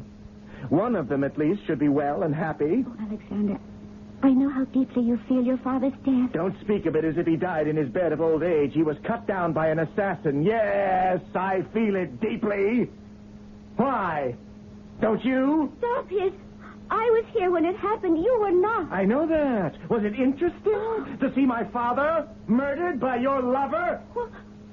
What did you say? I repeat it. You saw my father murdered by your lover. Lover? We were engaged to be married long before I ever met Philip. Pausanias was no lover of mine. I had no lover. Why don't you believe me? I do, Cleopatra. I'm sorry. I spoke without knowledge. Who told you such a story? Someone. Do I ask too much to know from whom you heard it? My mother told me he was your lover. Why did she say that? It's not true. I was betrothed to Pausanias, yes, but we kept it a secret. How could she have known? And to make up such a vile story. He was my mother's cousin. He must have told her when my father decided to marry you. It's all too much. your mother, you, a story that reeks of lies. Alexander, you don't know what happened that night. You couldn't begin to imagine the horror of it. My good, sweet friend, Petronius, visited me. We were children together. And then, suddenly, Phillip comes into my room making horrible accusations. My baby is crying. I go to him. I lift him up to comfort him. And Phillip goes mad. He beats me and my baby about the face. Of course, then, I mean, how could Petronius stand there and do nothing? My dearest, only friend, Petronius. It was too much to watch me, the baby. And so he stabbed my father. To defend me, to protect the baby. We were beaten, do you understand? And what happened afterward when my father lay there in his own blood? He said, Petronius said, it was the will of the gods. The gods willed him to murder? That's what he said. I didn't know what he meant. And then he ran from my chamber. He didn't get very far, did he? They chopped him to pieces with their sword. Let me alone. I hate all of you. Cleopatra, I'm going now. If I ever suspected you had anything to do with this, I ask you to forgive me. It's yourself you have to forgive, Alexander. I hope you can.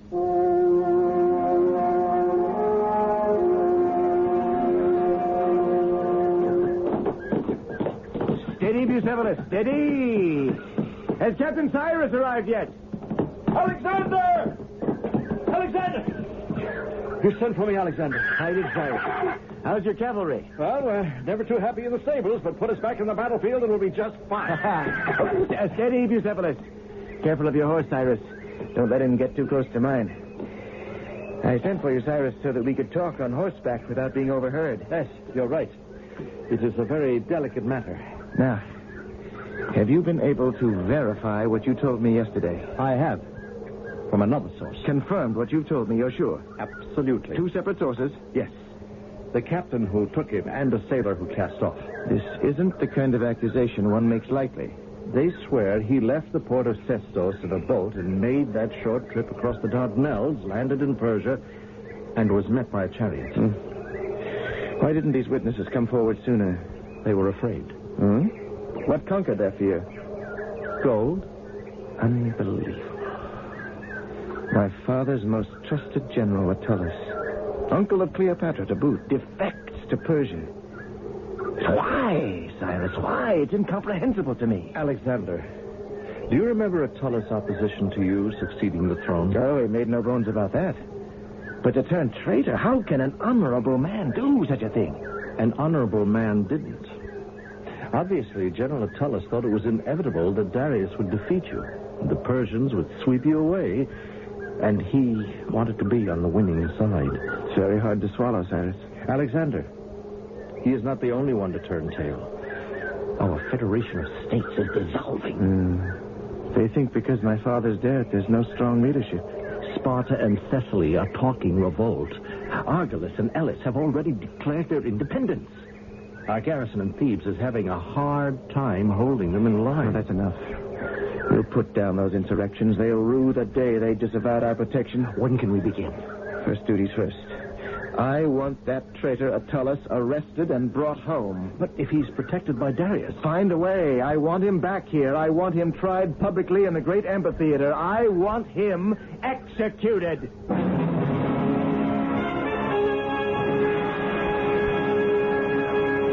Attalus? Is that all you have to say in your defense? I have nothing to say. Nothing, he says, this great general. Old friend of my father's. New enemy of his homeland. Do you plead guilty? Do you plead innocent? What were you doing in Persepolis when our rescue mission found you? No answer. I'll answer for you. You were in one of the rooms they gave you in that Persian palace, studying a war map you'd stolen from our army, planning how to help the Persians ward off my attack. Isn't that so? Answer, Attalus! I have nothing to say. Attalus, your crime is rank. You have betrayed a trust.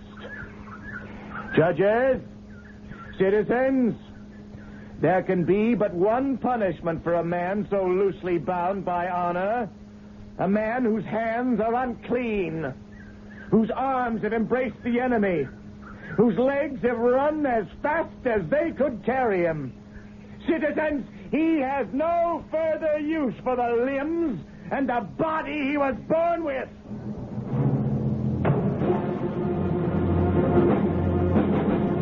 I, Alexander, king of all I survey, decree that this Attalus, a creature who has dishonored the uniform he wears, be taken to a place where no human eye can witness, be tied to two bent trees, and rent asunder!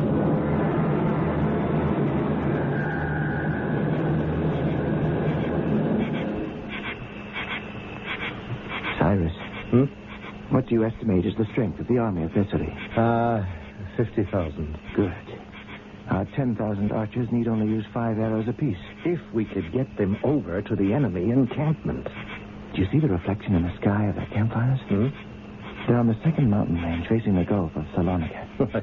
I'll never get my cavalry across those ravines. Never say never, Cyrus. We can move our 30,000 troops, traveling single file in 2 nights. Single file? Yes. Our engineers are widening the goat tracks that lead along the bluff. You expect 30,000 men and supplies and horses and cavalry to cross 2 mountain ranges on goat trails and surprise the army of Thessaly? Not expect, Cyrus. Demand. We'll descend from the mountains like goats and throw them into a panic. Tomorrow morning, Cyrus, I will meet you at the foot of Trisona at the Temple of Poseidon. At sunrise, Cyrus, be there. May I ask, what for, Alexander? Tomorrow night, when we march along the goat trails with our equipment, there'll be a steep cliff on one side. On the other, 200 feet down, the waters of the Gulf. It'll be dark. One misstep and the man is dead. Therefore, in the morning, you and I offer prayers and gold to our god of the sea, Poseidon, to keep our men from harm.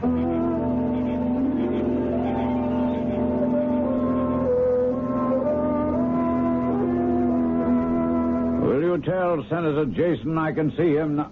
Ah, hail, Jason. Hail, Demosthenes. Come closer. I don't wish to shout. I have a feeling I'm being watched. Jason, have you news yet where Alexander is now? Our spies have lost track of him. They've lost track of 10,000 men? Lost track of 30,000. All we know is they were heading for Thessaly and moving very quickly along the cliffs facing the Gulf of Salonika. 30,000 men can disappear into the mountains? This Alexander plays war games differently from his father.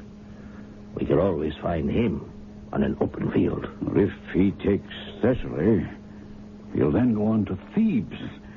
And Thebes is only 2 nights' march from here. Oh, you don't have to convince me. He's dangerous. I must go. I'll keep you posted. Don't fail me, Jason. The Assembly regards me as an expert on Alexander. But I'm anything but that. Demosthenes, who is?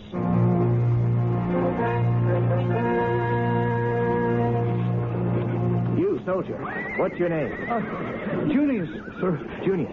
That cart is stuck. Help me push the rear wheels free. Driver, rein in your horses. We'll help you. Oh, Cyrus, can the men march by here? They can crawl around that cart. Junius, you take that back wheel. I'll take this one. When I give the signal, the horses will start up and we'll push.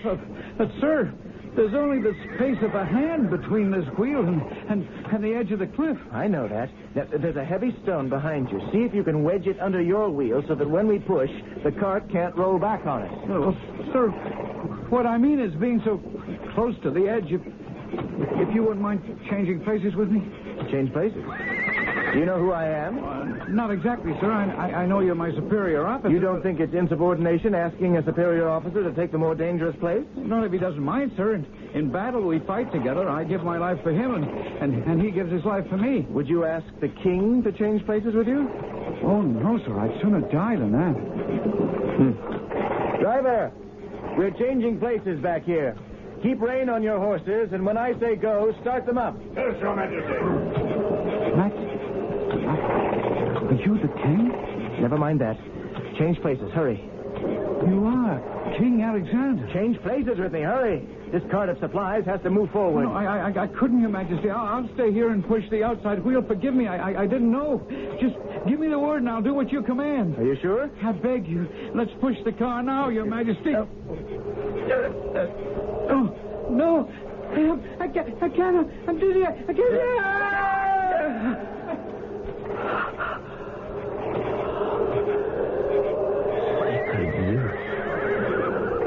That poor soldier.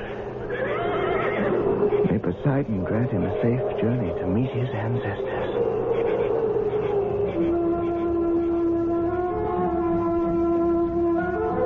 I quote from the famous Athenian Xenophon. On campaign, the general must show he can bear better than his men the heat of the sun in summer, the cold in winter, and hardship on a difficult march. All those things go to make him loved by those he leads. Unquote. It's not unlikely that young Alexander the Great read and studied those words. We now see how he acted on them. I shall return shortly with Act 3.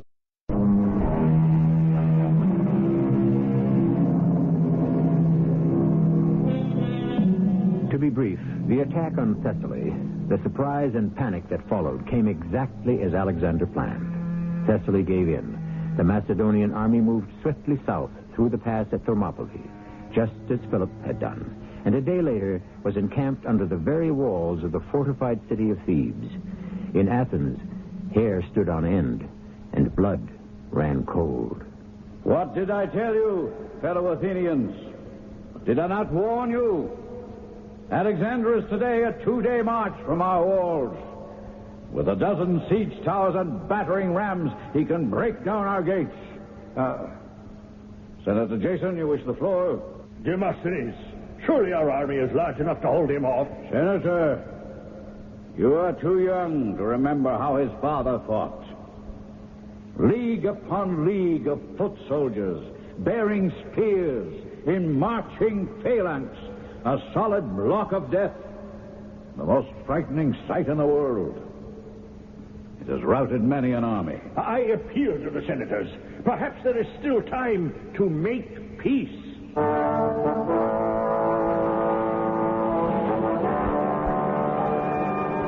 Who is it? It is Jason Demosthenes. The assembly has met, a vote taken, a decision made. They voted without me? Well, they knew how you stood. They've decided on a plan of action. A peace mission is to be sent to Thebes to negotiate with Alexander. What makes the assembly believe Alexander will listen to such an offer? Well, they're quite sure that he will consider it. You see, Demosthenes, you have been appointed at its head. Now, if anyone can talk Alexander into sparing Athens, the assembly believes it is you.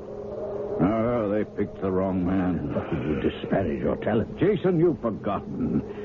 When Philip was murdered, I appeared before our assembly wearing a garland of flowers and praising Pausanias for his brave and noble deed, ridding the world of such a tyrant.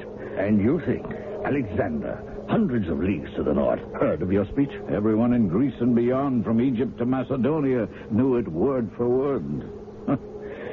Darius wrote me from Persia to congratulate me. No, I think, Jason, you had better return to the assembly and tell them I would be worse than no one. No, I cannot. I am afraid this was one of those rare occasions in which all 500 members stood to their feet and voted unanimously for you. Hardly unanimously. I didn't cast my vote.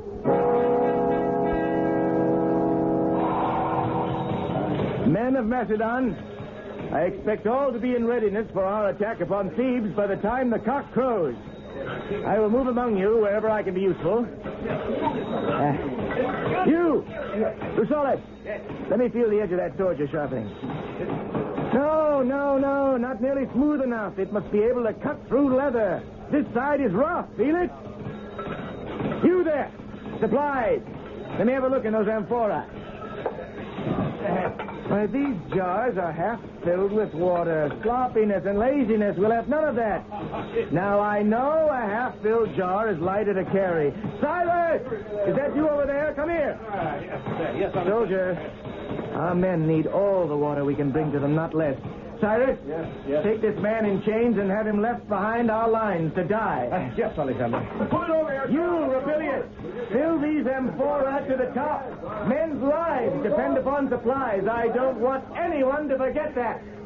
Ah, yes, this catapult rope looks well braided and strong. Nice work, Pius Homerus. Give it another twist. Now, let me feel that rope. Good. It's not straining.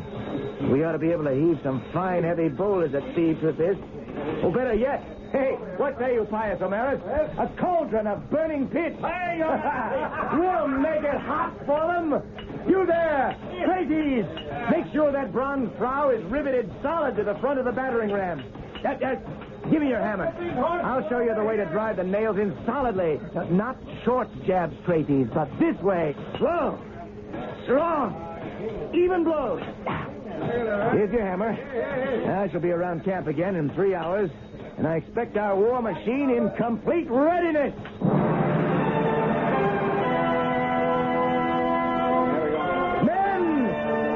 Men! We've equipped 4 siege towers with catapults to throw boulders and cauldrons of burning pitch and brimstone. At the signal, these will be shot over the Theban walls. Their army, I expect, will retaliate with flaming arrows to set our platforms on fire.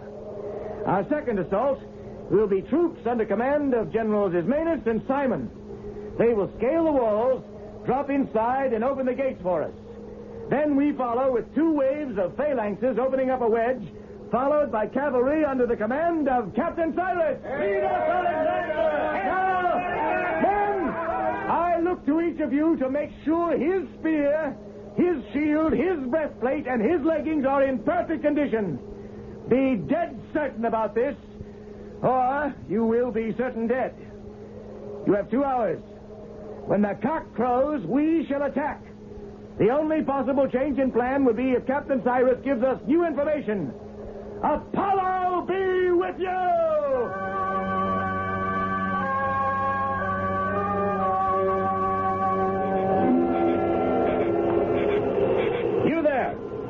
That black horse in the white robe. What are you doing riding about here at night? Speak or I'll run you through. Who is that? Pyrrhus of Macedonia, captain of Alexander's cavalry. Now stand and identify yourself. I am Demosthenes, the Greek. Speak louder. I can't hear you. Stand there. I am on horseback. How do you presume I shall stand? I see you have 3 other horsemen behind you. Who are they and who are you? Captain Cyrus, do you wish me to remain over here standing still? Or shall I approach you where you can hear me? Come forward. Come. All right. Leave your men where they are. Captain, I am Demosthenes the Athenian. Yes, I know you. The man of the compelling tongue. We have traveled from Athens to greet King Alexander. Very good of you. But he is in the midst of battle. We have come on a mission of peace. Demosthenes, this is no time for peace. In a few hours, we are attacking Thebes. Oh, I disagree. There is always time for peace. Will you take us to Alexander? I will not. Oh, come now, dear cavalry captain. Be not so foolish. A truce with Athens will be of great advantage. That may be. But today, the outstretched hand is furthest from our thoughts. Now, go home, Demosthenes, and come back some other time. I must see Alexander now, today. You have had your little game, and it is over. I remember now where we met before. Yes, I accompanied King Phillip when he and Alexander came to see you in Athens. My answer may not be as silver-tongued, but it is no, nevertheless. What if I go my own way with my emissaries and seek out the king myself? How much do you value your life? Athenians had their chance to make peace with King Philip and threw it away. Well, we were hasty. Yes, and you were proud, defiant, and stupid. Where King Philip would have met you halfway, Alexander will not. I know why Athens is so anxious for peace. Because we speak the same language. Nonsense. Because we are a 2-day march from you, and there is just the possibility Alexander will swallow Athens whole. Is Alexander so hungry that he would devour all of Greece? Not all. Only its choicest parts. Now tell your government to prepare itself. It is only a matter of selecting the time and the meal. But Alexander will assuredly eat all of you alive or dead.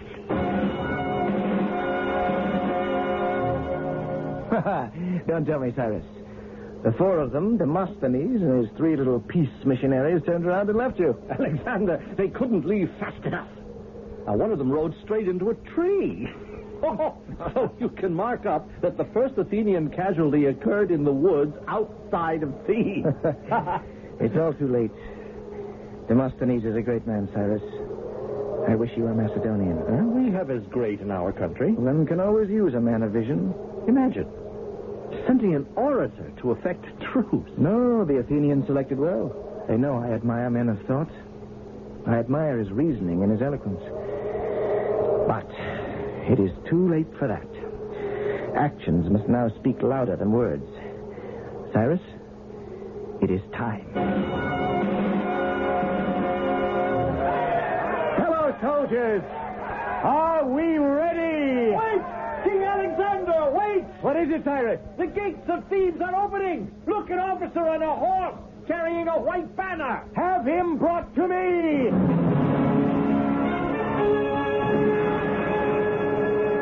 Hail, Alexander. Hail to you, General.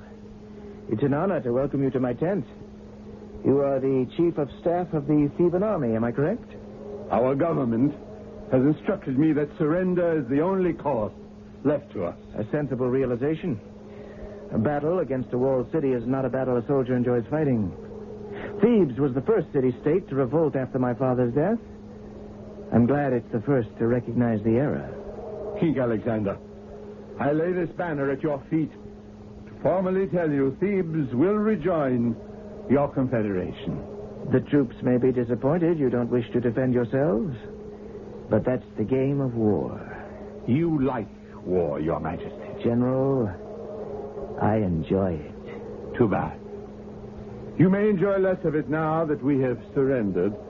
All other city-states will do the same.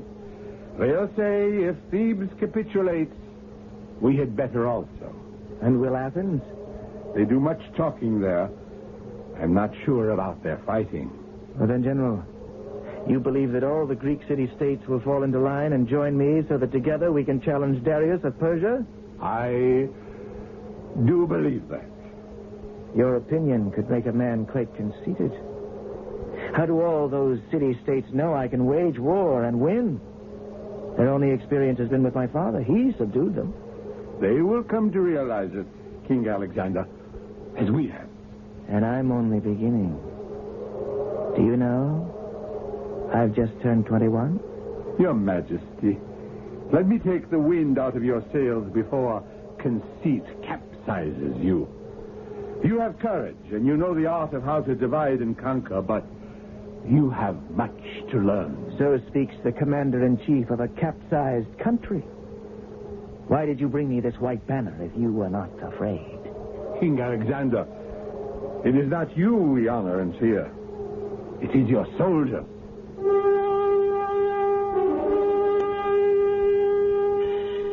The unfortunate general of Thebes spoke the unvarnished truth. It was not Alexander's extraordinary magnetism that forced the Greek city-states into submission, but the invincible military machine of dedicated and expert soldiers he commanded.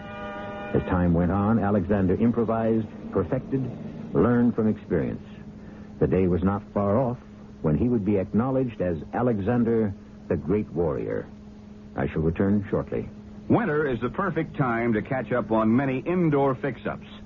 And True Value hardware stores offer helpful values on the tools and supplies you may need in their Super 8 circular.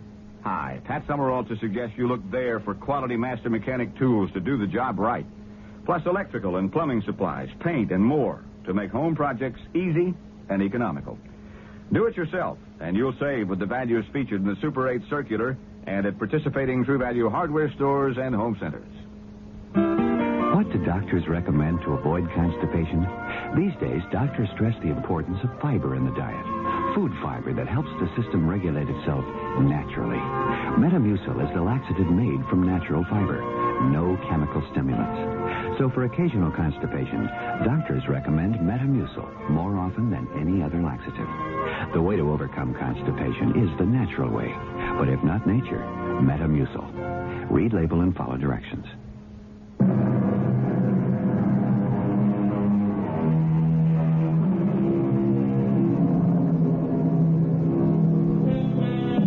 The next in our 5-part legend of Alexander finds him at Delphi consulting the oracle as to the moment to launch an attack on Persia, a country whose army outnumbered Alexander's 100 to 1. One man does not decide lightly or alone whether to commit engagement with death by 1 million men on the battlefields. What the oracle advised would decide forever the face of Europe.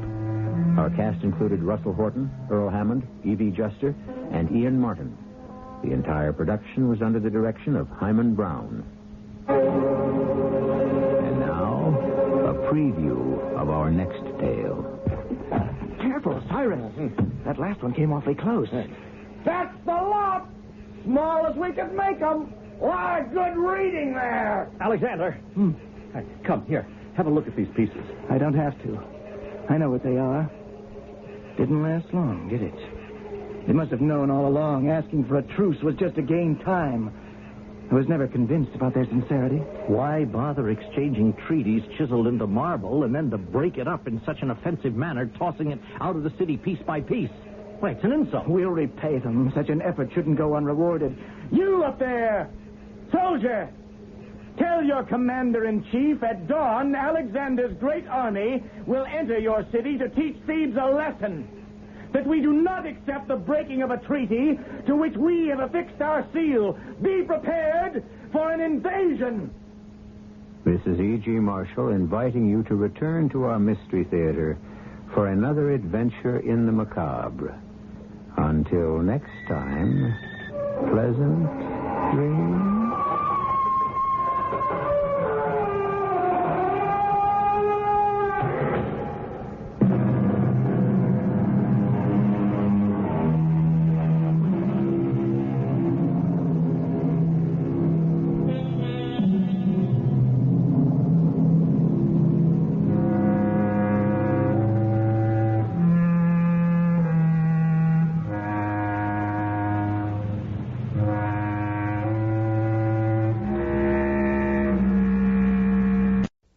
The CBS Radio Mystery Theater presents...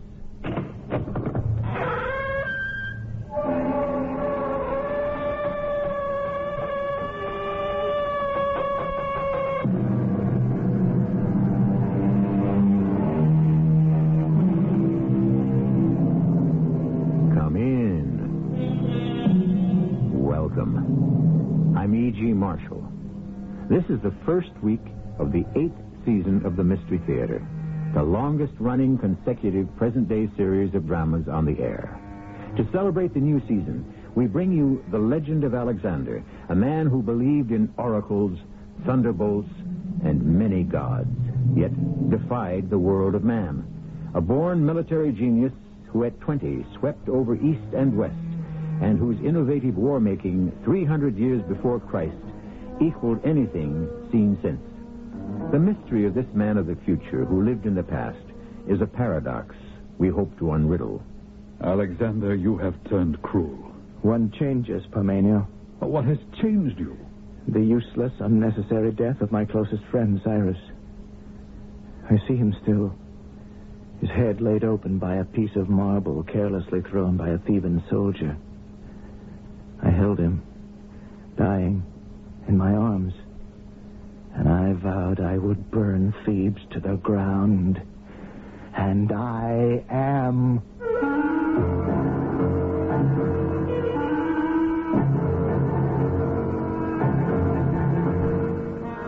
mystery drama, The Legend of Alexander, Part 4, The Oracle, was written especially for the Mystery Theater by Gerald Keane and stars Russell Horton.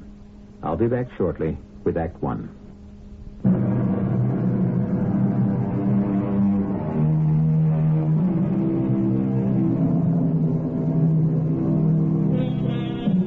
Alexander was a modern young man who could have been a success in any country. He lived before his time. Like all youth through the ages, he was impetuous, yet never foolhardy. He was wise enough to ensure the odds were with him, which in those days meant checking in with the Oracle of Delphi. That was the smartest thing you could do. Of course I'll go with you, Alexander.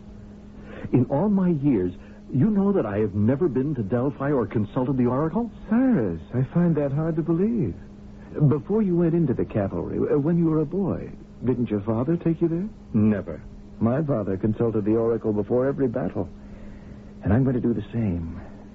You're very serious about this, aren't you? It's my religion. Apollo's Oracle is my only contact with the gods. So, you're not going to undertake this mighty war against Persia without Apollo's advice? Well, it's more than that, Cyrus. I want not only his advice, I want the gods to be on my side. So, you've never been there.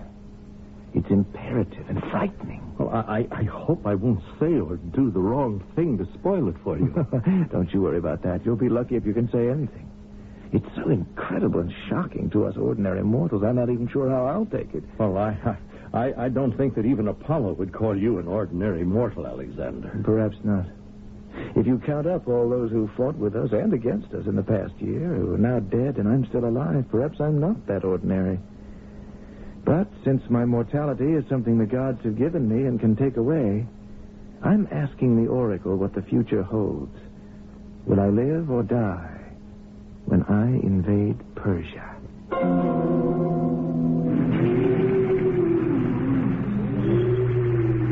This antechamber in the Delphi temple is where we have to wait until it's our turn.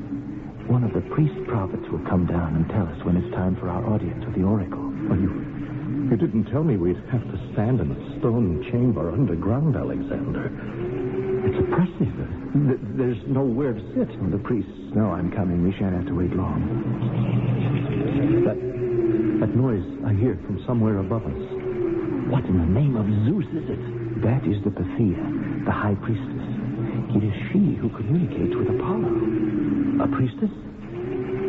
But if Apollo is to give you advice on when and how to proceed with the invasion of Persia, how are you going to understand what the Oracle is saying? Cyrus, it's all been worked out.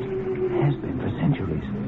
The priestess is a holy woman who lives in Delphi. A temple priest translates it all. Oh, Cyrus, you do have your offerings of gold, don't you? Oh, yes. All three of them. I tied them under my cape so I wouldn't lose them. Give me one sackful now. Yes. I'll go up these stairs and give the priest my offering. Now, you remain here.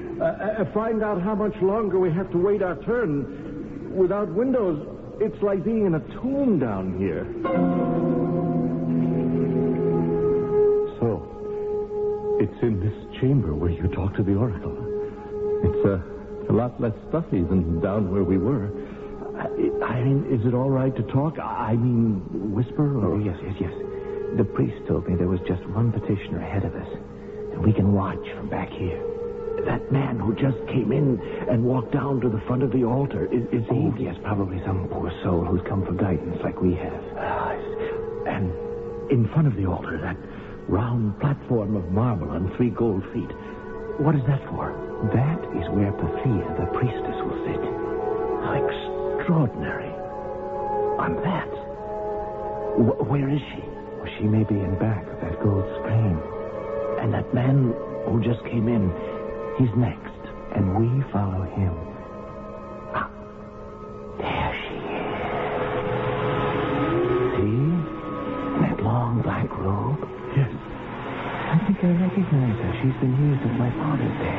Alexander, what is that cloud coming up from the rock at her feet? She's bending over into it. Is the temple on fire? All is as it should be. Those are the vapors from the bowels of the earth. The oracle breathes them in, and it makes her able to talk to Apollo. Alexander, it's hard for me to breathe. It's getting into me. I think I shouldn't stay. Stay. No. Watch the miracle. She started the revelations of Apollo. What is it, Cyrus? Where are you going? What's the matter? No. I'm all right. Cyrus, your face is chalk white. Oh, I'm sorry, Alexander. I must get out of here. Cyrus!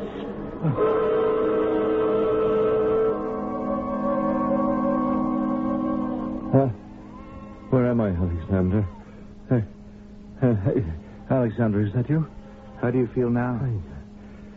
Well, I don't know. Where are we? In a shepherd's cottage. What?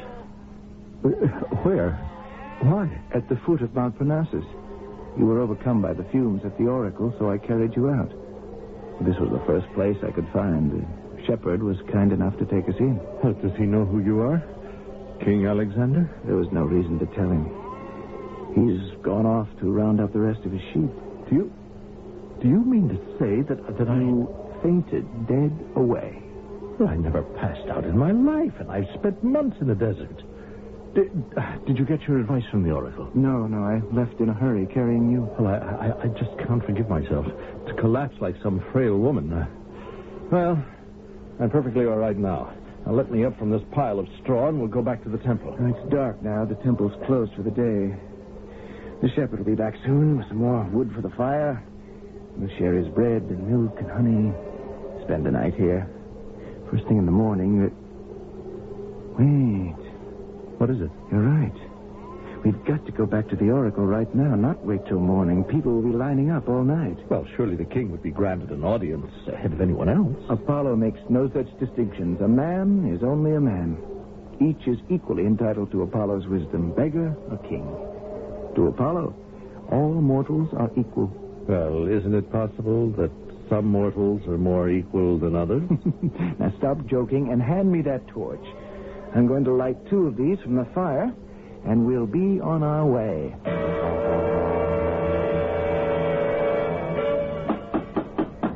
No, away.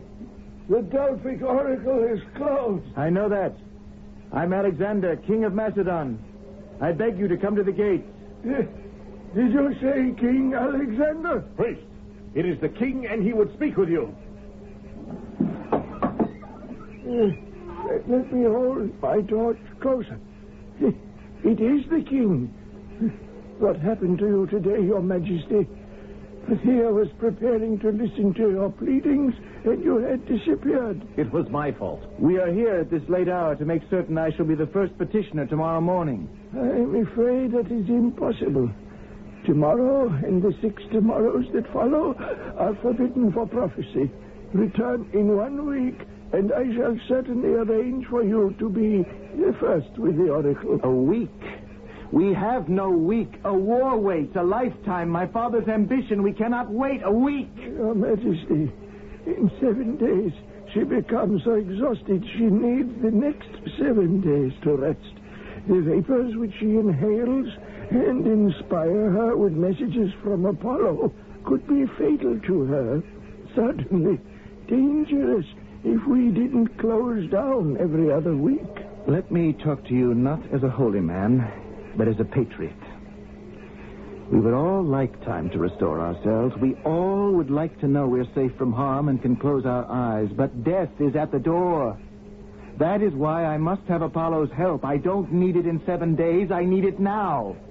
The Pythia has a responsibility to all people, everywhere. Yes, but she is an elderly woman. And I am Alexander. I wait for no one. Holy man, take up your torch and lead us to where she lives. What good would that do you?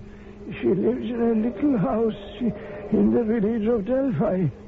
It isn't sacred ground. Is she the voice of the oracle, or is she not?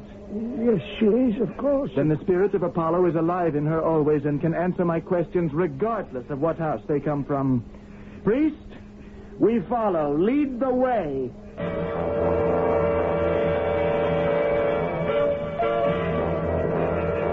This is the house.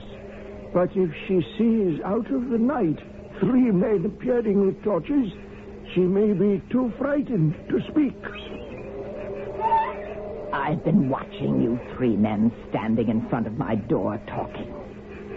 Holy man, is that you? Monsieur, I must apologize. What are all of you doing here at this hour? I could do nothing to prevent it. What do they want? Pythia, I'm King Alexander. Of Macedonia. I know. And you, beside him, Osiris, chief of Alexander's cavalry. You have come for Apollo's opinion of some matter, but I cannot help you here. I am very tired. So please go away and arrange with the priest for an audience at a proper place and time. Good Pythia. May we come inside your charming dwelling? No, you may not. It is a hovel, unfit for a king. Pythia, you belittle yourself. You're famous throughout the land. Must a king and country wait while a beautiful woman rests to make herself even more beautiful? While a strong and vital woman... Oh, Alexander, you are too much like your father. You don't resemble him, but you have a certain way with you, as did he. Beauty has a way with me. At my age, I appreciate the compliment. But you are wasting your royal breath. Good night. Good night. I'm not giving anybody a private audience, and I am not leaving this house to do it. I don't wish you to leave your gracious house. Oh, come along with you, gracious house. Even your father wouldn't have exaggerated like that. He wouldn't have? It's too much, Alexander. I love flattery, but not when it's ridiculous. This tumble-down shack should have been torn down and repaired years ago. It's drafty. It leaks when it rains. Cyrus, another sack of gold.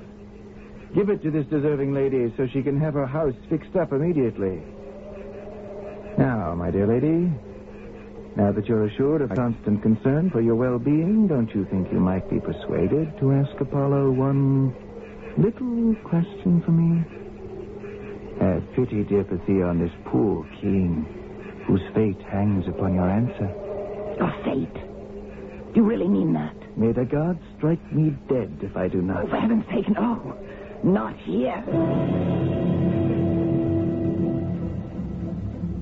Plutarch observed that from this time forward, Alexander the Great never embarked upon a single campaign without consulting Apollo at Delphi.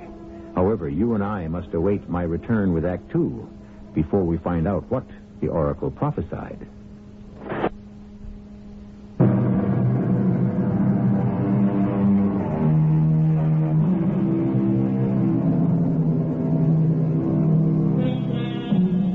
We are at Delphi in ancient Greece, 300 years B.C.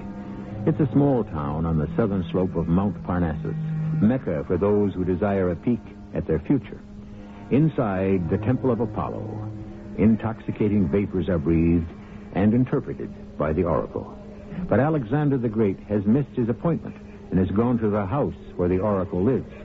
King Alexander, you said you have gold to repair my house. Where is it? Cyrus, give it to her. There should be more than enough gold in that bag. Are you listening to me, Pythia? Since you are always in command of those powers which never lessen or wear off, even when you're here at home... I don't know if that's true. You are a true oracle. And it would be no trick for you to ask Apollo for the answer to one small question. Alexander, I will not give you a private audience. There's a time and a place for every sacred communication. That is what the gods have decreed. They have not decreed anything of the kind. Apollo speaks through you, but not because you sit on a piece of marble on gold legs and put your face into that smoky wind. Oh, you are stubborn. I'm desperate. I must know. Will all go well on my planned campaign in Asia? Come back to the oracle at Delphi in a week. I may have an answer for you then. I beg you. Commune with Apollo, even as you stand here under his lantern, the moon. Reveal to me what success I can expect from my invasion of Persia. My son, you are tireless, persistent, obstinate. What of Persia? Alexander, you are invincible. I am. Say no more. Cyrus, did you hear that? Invincible.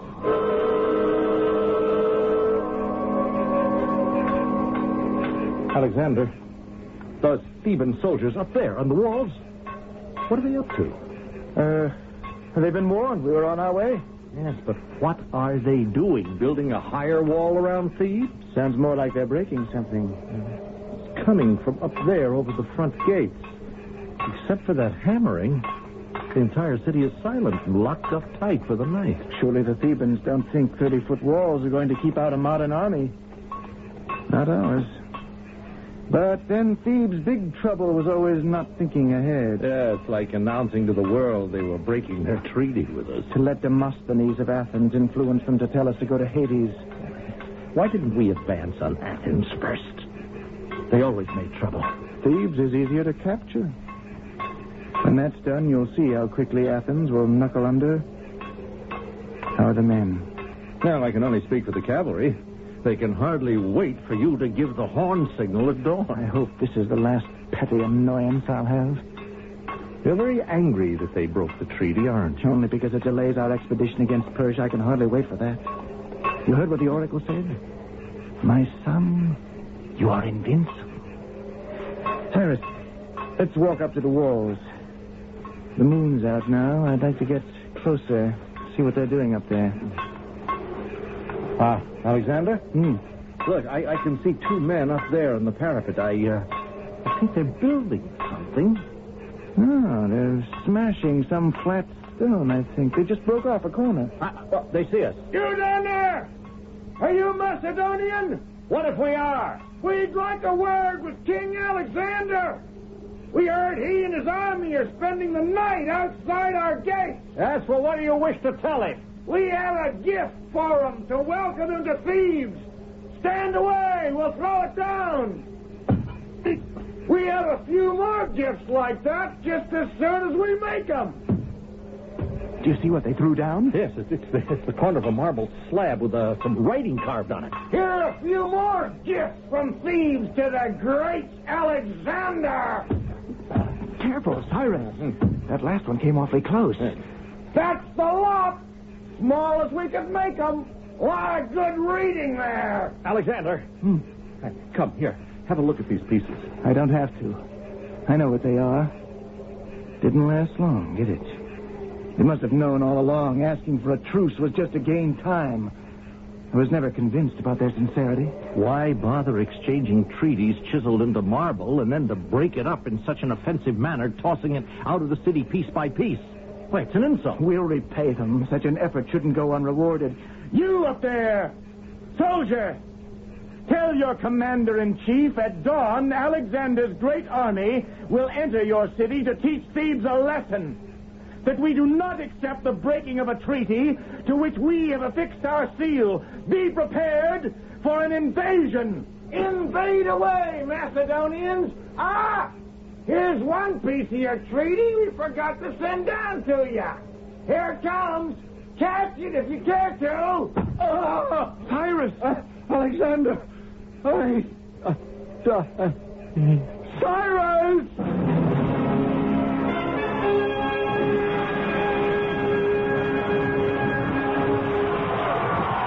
Alexander.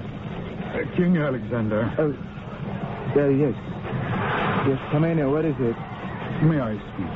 Not as one of your generals, but as one who has known you for many years.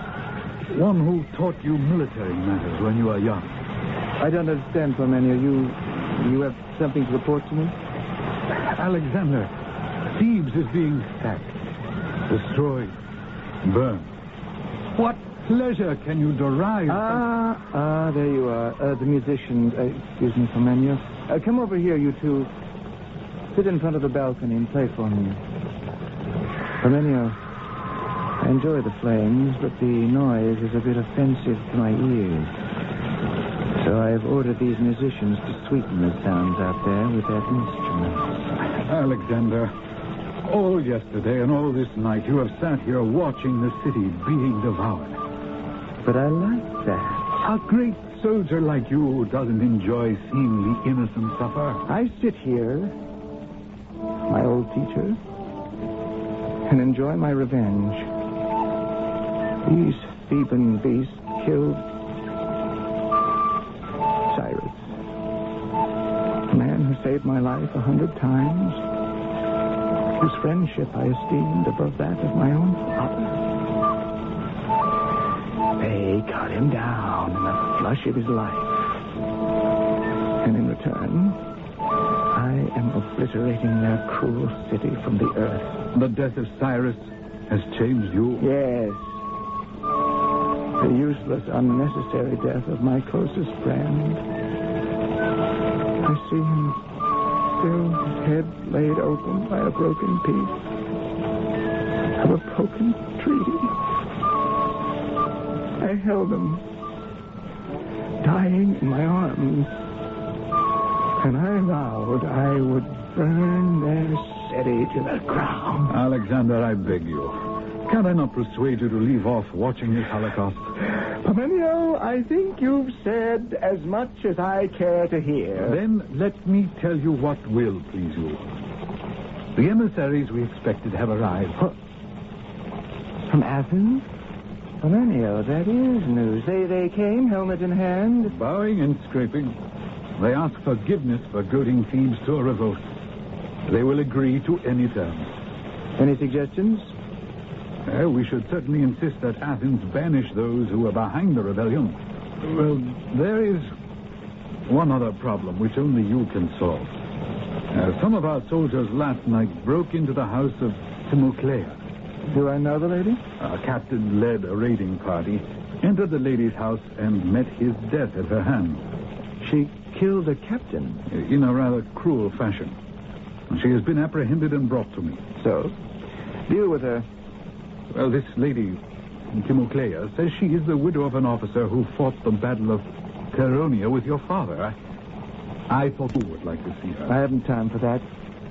Her husband fought for the liberation of Greece. I heard you the first time. Alexander, haven't you always prided yourself in respecting vanquished and victors as human beings? You've never been one who saw people as oxen to be led to slaughter. Parmenio, you're a wise old bird. If I didn't know you're not a man of two faces, I'd say you're trying to make me feel ashamed. Well, I would never criticize the decisions of my commander-in-chief. Have the lady brought to my command tent. And, General Parmenio... never mind. It's all right, I'll survive. My dear boy. What would my father have done? Oh, forgive me. I'm heartsick over the loss of my friend. I have no words to tell you how I feel. It hurts. Deeply. Grief is itself a medicine. I pray you are right.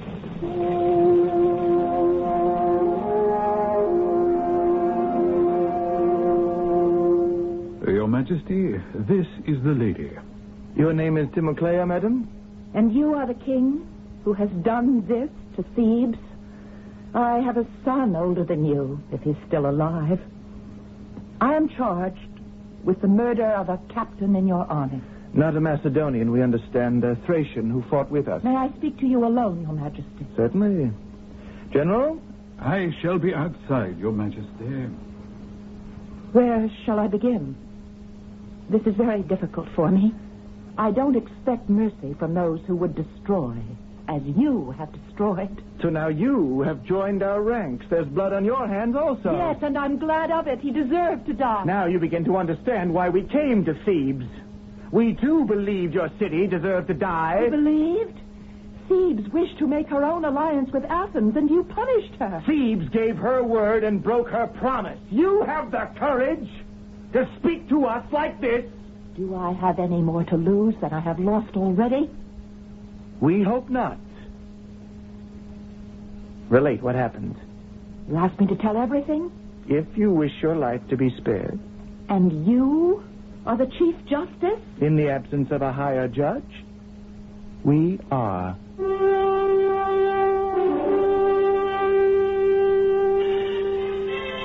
Even as he was passing judgment, Alexander felt guilty.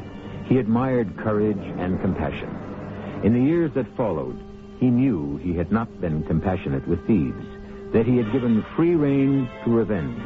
He knew the destruction of Thebes was a monstrous act for which Alexander never forgave himself. I shall return very soon with Act 3.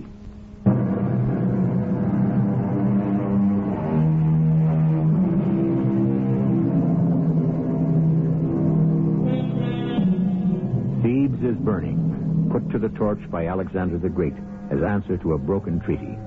His arch-Athenian enemy, the orator Demosthenes, had persuaded the Thebans to repudiate their friendship with Macedonia and throw in their lot with Athens.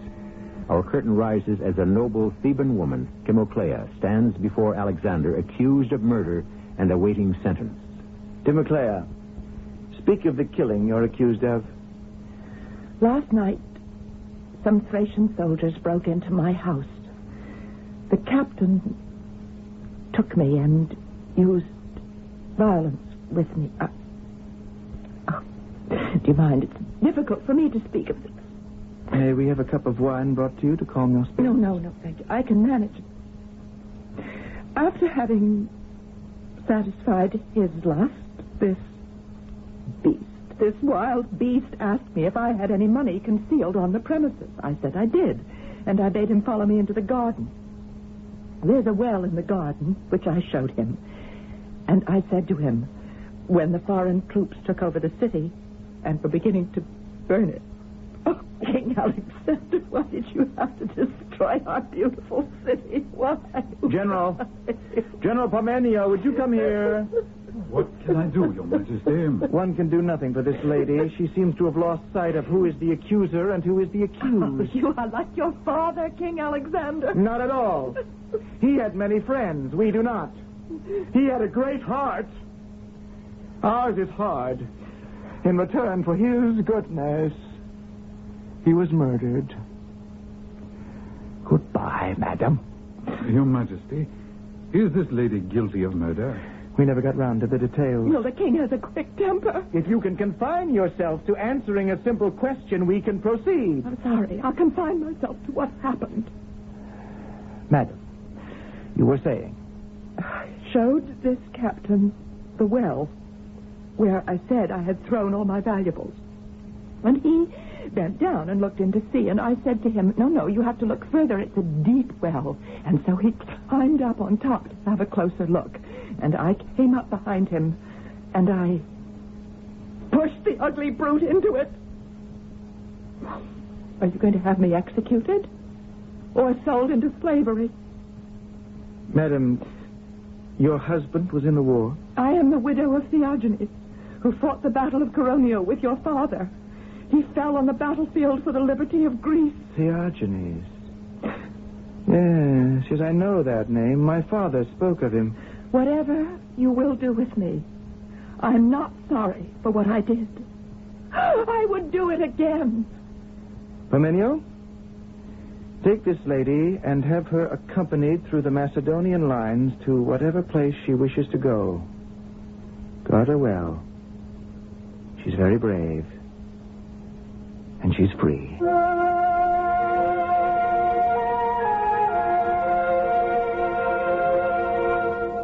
Parmenio, do you know what month it is? Well, it is March. And how old I am? I'm 22.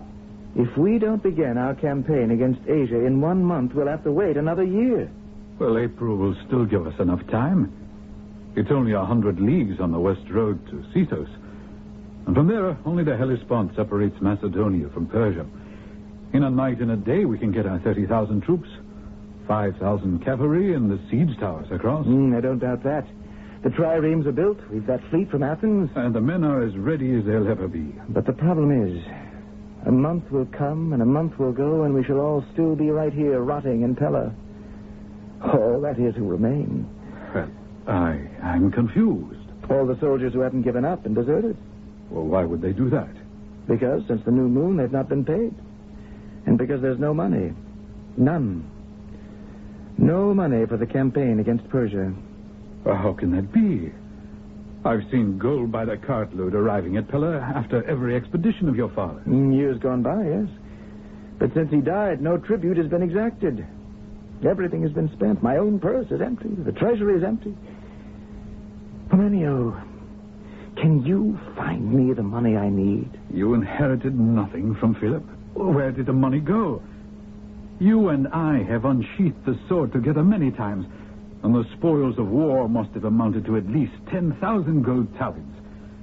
Why isn't there enough left for the campaign against Persia? What about the land, the farms, the royal estate? In 2.5 years, I've given all of it away. Well, to whom? Friends, supporters of my cause, those who believed in me. What did you keep for yourself? Hope. You're a very young man, I can see that. What is the least amount that will hold the army together until we take our first city in Persia? Another 500 talents. Can you get them? Well, I can try. If only you could. How much of it would you want for yourself? None of it. I'll share one thing with you, though. What's that? What you are keeping for yourself. Hope.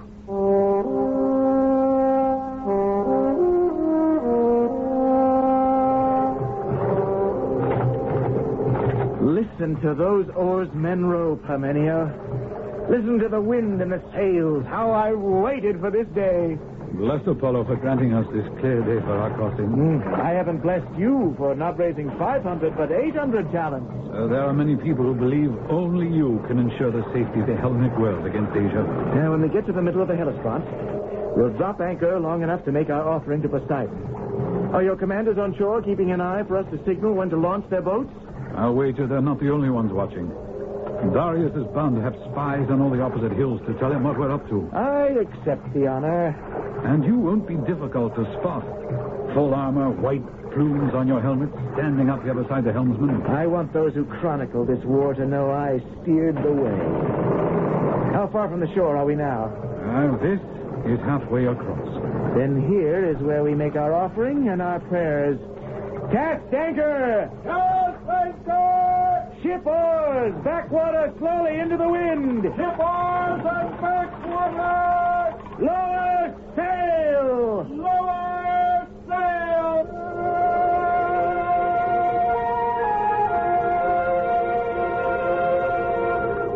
Alexander, why do you feel compelled to invade Persia? Do you remember asking me what I had inherited from my father?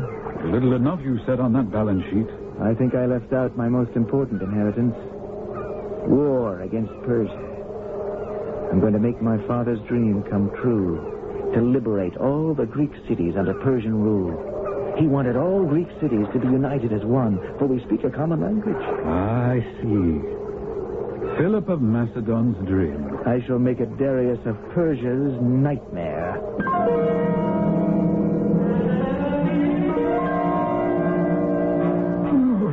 Let me wake up. I am Darius of Persia. Why can I not rest? Every night I see his men advancing. Battle after battle, we are pushed back. Oh, must I dream this over and over again? Alexander's cavalry. Look at them.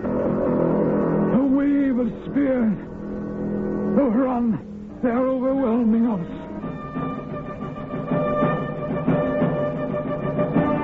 Now I am here, on the battlefield.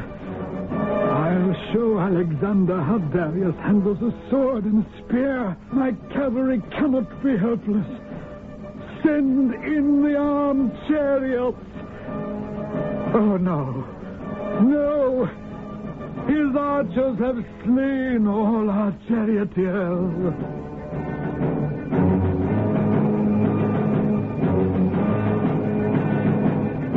All is lost. Run. Run, save yourselves, Persians. Oh, you gods.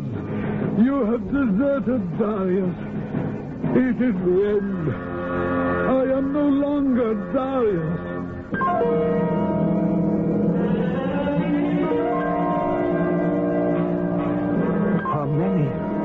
Have you ever seen anything like this royal tent Darius left behind? This color, this fine weave. Never. We'll walk inside.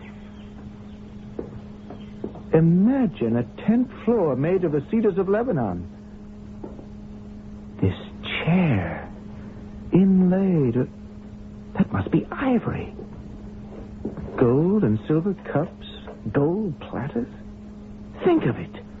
Darius ate from gold platters on the battlefield. Over here, Alexander. Have you ever seen such a bath? A gold bathtub 50 leagues from Persepolis? All these things he took with him. And here, a throne. Now I know what it means to be king of Persia. Wherever he's hiding now, it's not like this. Excuse me, Alexander. I see a messenger at the tent opening. Give it to me. You may go. Yes, General. Ah, a message from Darius. Already? He couldn't be far. What does he say? Well, I don't believe this, Alexander. Do you know there are women in some of those tents behind us? Darius writes that he has left his wife and mother, 2 young daughters, and a 6-year-old boy. Here. Right here. He says, Great Alexander, I acknowledge you have won most of Asia Minor. I offer you, most esteemed warrior, friendship and alliance. What say you to that? Find out where he has concealed himself and send him word that I reject his offer. Friendship and alliance with him, ha? Well, let me call a scribe to take down your very words. Will you have the scribe brought into the royal tent? And what of the safety of Darius's mother and wife and children? Say in the message that the royal family will be returned, but he must come in person and plead for them. Scribe, take down the king's words. I'll give you the beginning of his message later.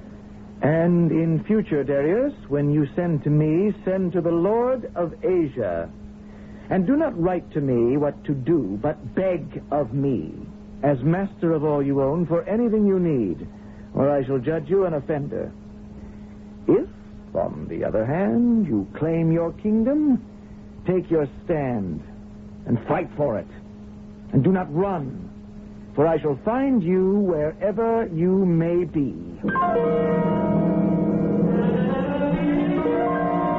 Do not run from me. Take your stand and fight for your kingdom. I shall find you wherever you may be. Oh, we cannot stay here. It is not safe. Groom, another horse. Get me one that will take me as far as the Euphrates. Once I'm across it, I shall be safe from Alexander.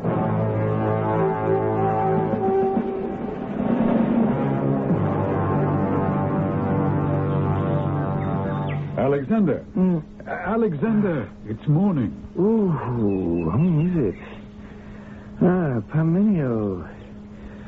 What brings you to Damascus so early in the morning? It has slipped your mind, Your Majesty. Your whole army is now in Damascus. Oh, yes, so they are.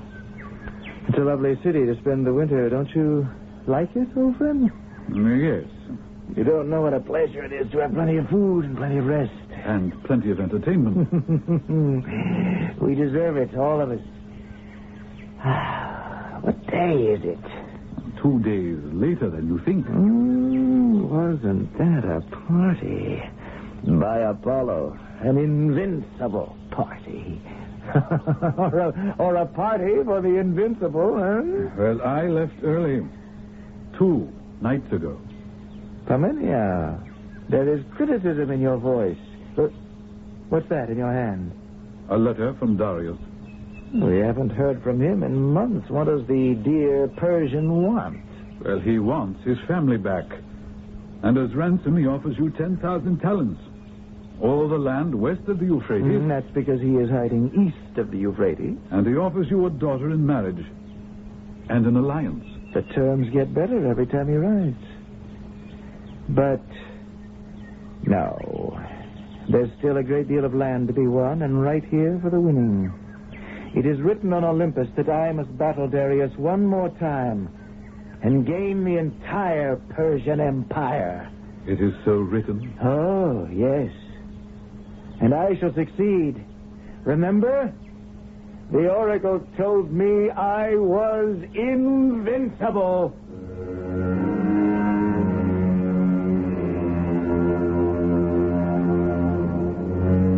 That Alexander the Great, now 23, was a complex man is evident. Was it only to gain more land that drove him across continents? Why was he so single-minded? For his father? And were the spoils of war beginning to undermine the man?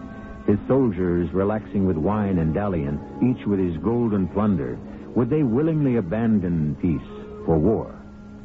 For what? I shall return shortly. Hi, Pat Summerall to say that if you want relief from sore muscles and dry winter air, follow this prescription from True Value Hardware Stores.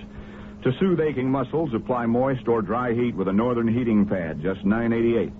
For relief from dry winter air, get a Northern Cool Spray Humidifier for $9.98. It holds a gallon of water and runs all night on one filling. Relief is on the way with a Northern heating pad or a Cool Spray Humidifier from your participating True Value Hardware Store or home center. And tell them Pat Summerall sent you. What do doctors recommend to avoid constipation? These days, doctors stress the importance of fiber in the diet.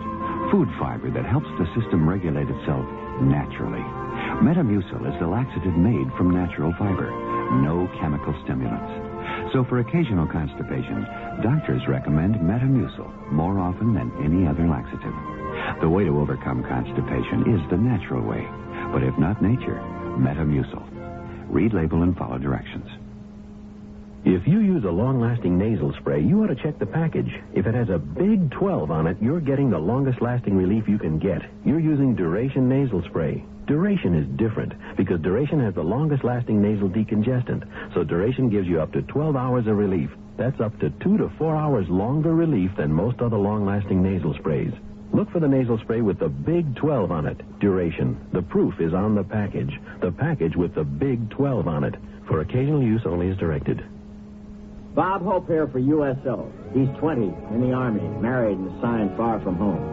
At 18, she's in the Navy and stationed in a country where she can't speak the language. They're the kids next door, down the street. Perhaps your own son or daughter. You can't be there to help, but the USO can worldwide. USO helps with their personal emergencies, housing needs, understanding their new area, and even providing a glimpse of back home. Why? Because thousands of USO volunteers care. USO.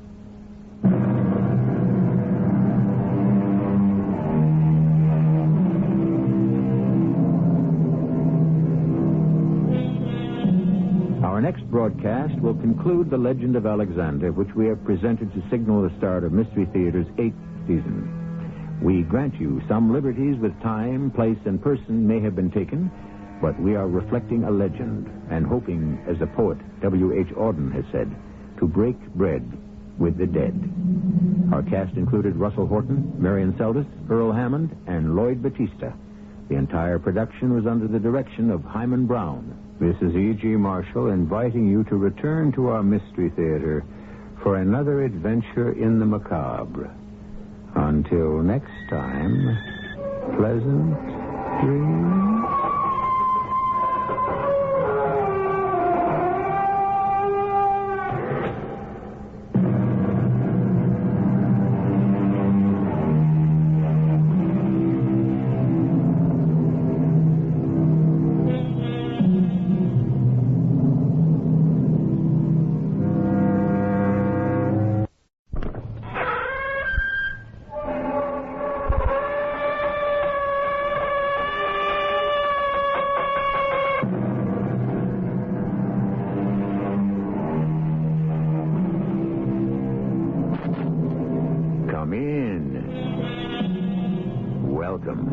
I'm E.G. Marshall. To celebrate 8 seasons of radio's first theater of the 80s, your Mystery Theater, we have brought you a week of the strangest, most perplexing story we could find. A legend that demanded to be dramatized, based on the harrowing and haunted life of Europe's first world ruler, the young and powerful Alexander the Great. Alexander, I can go no further. The wind and ice are at my throat. You go on. Desert you here in the mountains, Lysander? I need you. You need me. Unity is what I'm fighting for. The army needs you more, Alexander. Forget me. I'm no use to you anymore. You've led our troops through all these mountains. You can't stop now. One old man, more or less, makes no difference. Go on without me.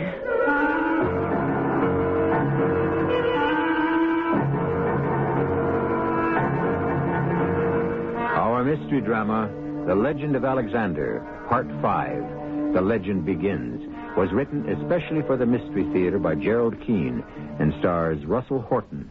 It is sponsored in part by True Value Hardware Stores. I'll be back shortly with Act 1.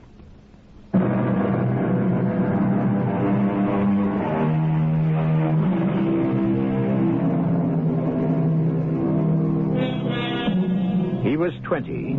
He ascended the throne. He found himself king of a crumbling empire. The Greek city-states fell apart, each going its own way, till they discovered the 20-year-old ruler they had to reckon with was Alexander the Great, an unholy terror in battle.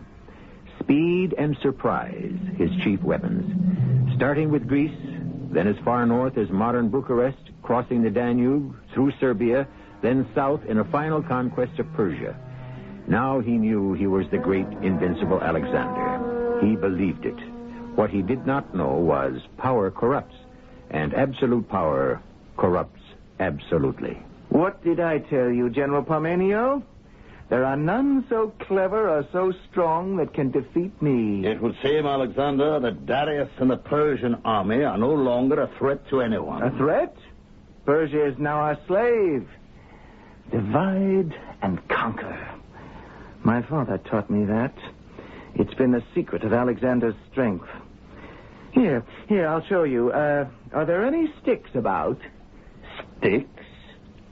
What kind of sticks? Plain, ordinary wooden sticks. Kindling tree branches. Here? In Darius's palace? Gold and silver sticks, yes, probably. But not wood. What kind of an answer is that to your king? You, over there, slave. Yes, King Alexander? I want some wooden sticks. 70 at least. Bring them. Small branches, twigs. Chop down a tree if you have to. Yes, Your Majesty. Tell me, slave, you have been in the employ of King Darius when he ruled this land in the royal court? I have served here all my life. I observe that since Darius has escaped our army, it has been your duty to manage the palace, and you announce each meal by the ringing of a bell. It has always been the custom. I know all about that.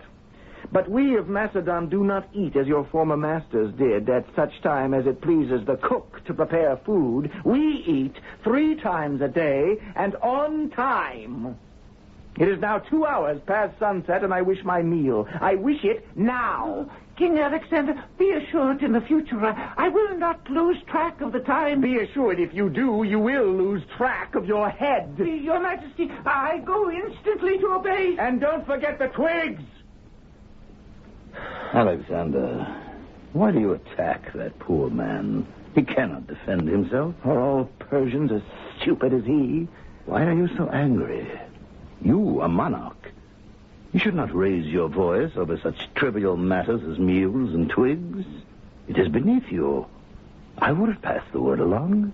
Parmenio, are you scolding me? You may be only 25 years old now, Alexander, but 'twas I, Parmenio, who put you on your first horse when you were 5. There is something wrong with me. My temper is too short. Why is that? The ways of the mind are a mystery to me.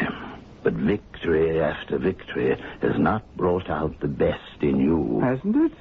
I'm building a new world? That's not the best in me? You have succumbed to the wart that disfigures power. And that is arrogance.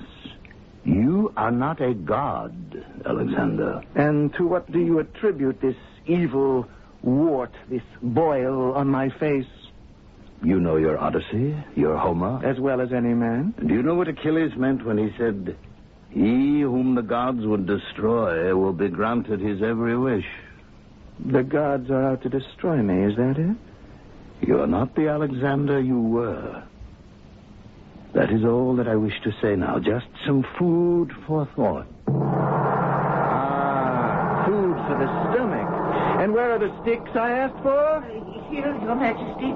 I hope these are long enough, or short enough, as Your Majesty desires. Will Your Royal Excellence be pleased to sit under the gold canopy so that we can serve you your meal there? First, the sticks. Parmenio, come closer. My father's secret. Now watch. I break one, I break another. That is how my father, Philip of Macedon, brought each state to its knees, one at a time. You see how easily it's done? Now, we put all these twigs together. My purpose is to gather all the city-states of all lands together. Like this. One solid family of many branches, all speaking the language of Homer, Aeschylus, Sophocles, forming one great world of nations of the same tongue and cultures. Tie them. Bind them all together as I am doing, and no one can ever break us apart. Try it, Parmenio. Here, take this bundle of twigs. Try to break it. I don't have to, Alexander. I understand your point. They may give, they may bend, but together they are indivisible and unbeatable. This tree of states cannot be broken. Now, to food. Help me up to the throne, Parmenio. You may sit somewhere below me. I've sat in many thrones, but never Darius's. Comfortable. But it won't do. No? Look at my feet. They don't touch the ground. Am I so short? King Darius is extremely tall. Yes, he is. I can't have this. You, slave. Yes, Your Majesty. Before I'm served, I need, do you see that table? Push it under my feet. Now, a little closer. That's better. Now my feet have something to rest on. Place each dish on a small tray and bring it to me.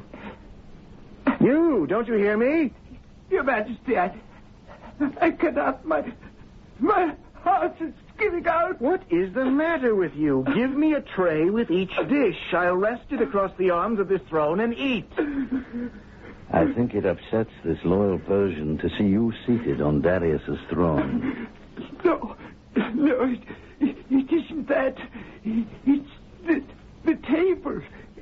This table I placed here on which you put your feet. It is the table on which I served my King Darius his meals. Of course. You understand, don't you, Alexander? The poor Persian can't bear to see your feet on a table from which Darius took his meals. The table has a meaning for the man. To him, it is a sad omen. It has a meaning for me as well.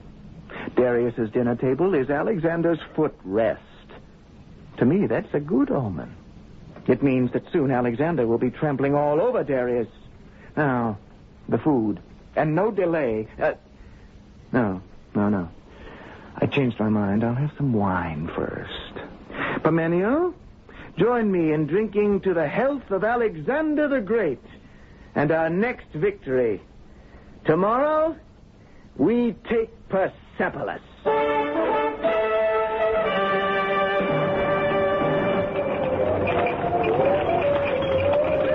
Alexander, are you in the tent? Yes, I am. Parmenio. Yes. I'm half frozen. Join us. Hurry up. Close that tent flap and fasten it. We'll have all our maps blown to the ground. Where have you been? We thought you'd never get here. You went on foot. It's the fastest way. Our horses travel very slowly in deep snow. Many lost? 100, then I stopped counting.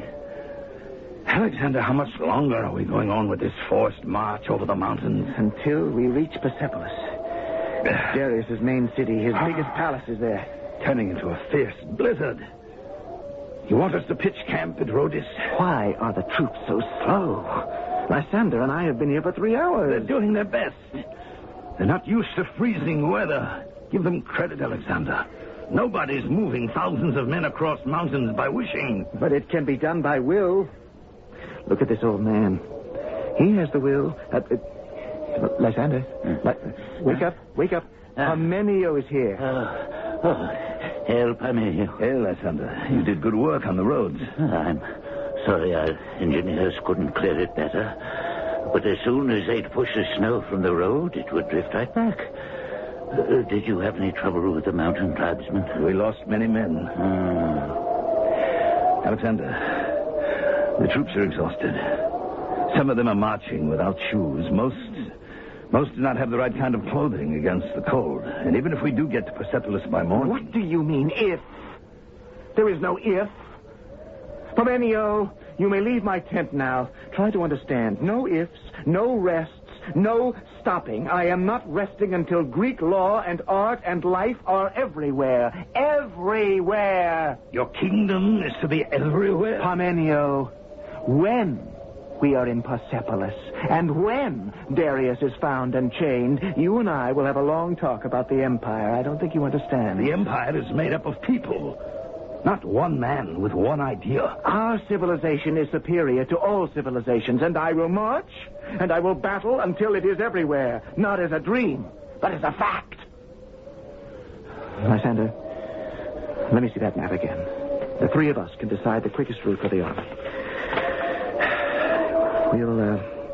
We'll send supplies and the siege train this way, across here.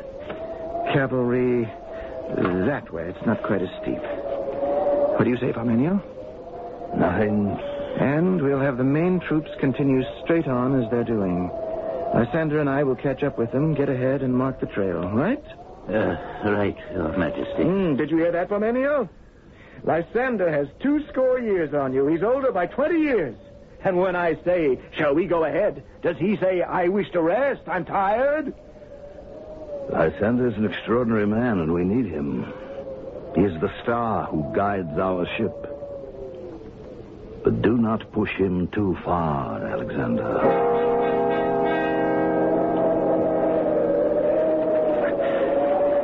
Alexander, stop a moment.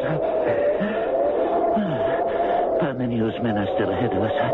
I'm holding you back. I cannot go any further. Forgive my age. Take my hand. No, it's too steep for me. We're closer to the top than we thought. The wind and the ice are at my throat. You go on. Here, the maps are tied to my waist. My fingers are too numb to untie them. Here, cut the string. Take them. Leave me here. Desert you in the mountains? I'd sooner drink hemlock. Oh, I was right. Look, we are at the top. Campfires. You see them down there in the valley? Persian tribesmen. Obviously, they haven't seen our men yet. Oh, take heart, Lysander. I'll surprise one of them. Take a firebrand, bring it back up here, and set fire to the trees behind us. That ought to frighten them off. They'll think a thunderbolt has struck the mountain. Take my cape, Lysander. Keep yourself warm with it.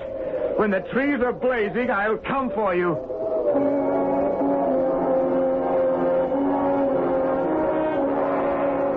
What a strange fusion of tempers and talents he was, this Alexander.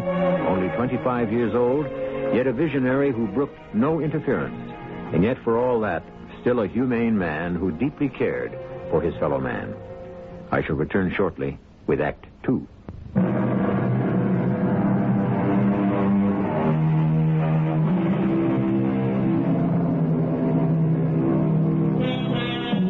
It stuck in Alexander's craw that he couldn't find Darius III, king of Persia. Town after town fell to Alexander, but Darius eluded him. Persepolis, the capital city, was vandalized and burned. Ecbatana scoured, yet no Darius. Tehran, 200 miles distant, yielded nothing. Then scouts arrived with hard, believable information. Darius had been stopped by his own cousin, the Prince of Bactria. Are you sure, Parmenio? Stopped? Where? At the edge of the Caspian Sea. By his own cousin, Prince Bessus? Well, you must explain it. I cannot. I'd say Bessus has his eye on Persia. So he arrests Darius to be friendly to us. Betrayal by your own relative. It isn't the first time. How long will it take our men to get there? 2 days and a night's march through the desert. We'll make that 2 nights and 1 day. It'll be cooler at night, and we can begin now. Why exhaust the men unnecessarily? Let them rest. Parmenio, old comrade, haven't you learned yet? Alexander does not rest. We are not all Alexanders. Darius is safe. He is under guard. What does it matter which day he is brought before you? He is ours. The sooner I see him, the sooner I can prove to him we are not barbarians. But why bother? He is your enemy. What do you have to prove to him? That our cause is honorable. That he and I, the only remaining monarchs of great kingdoms, have that in common. That we might rule together. What? Alexander, you're a young man of contradictions. I don't deny it. To make this great show of benevolence, you would hasten your men beyond endurance. Parmenio, you have never agreed with anything I've said. You thwart me at every turn. I shall take the decision to the men. Let them decide whether we begin our march now or tomorrow. If we start now, tonight. We should arrive tomorrow by nightfall.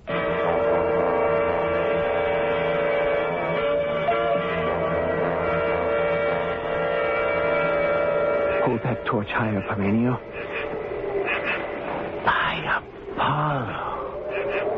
Horror of horrors. There, lying at the bottom of that chariot.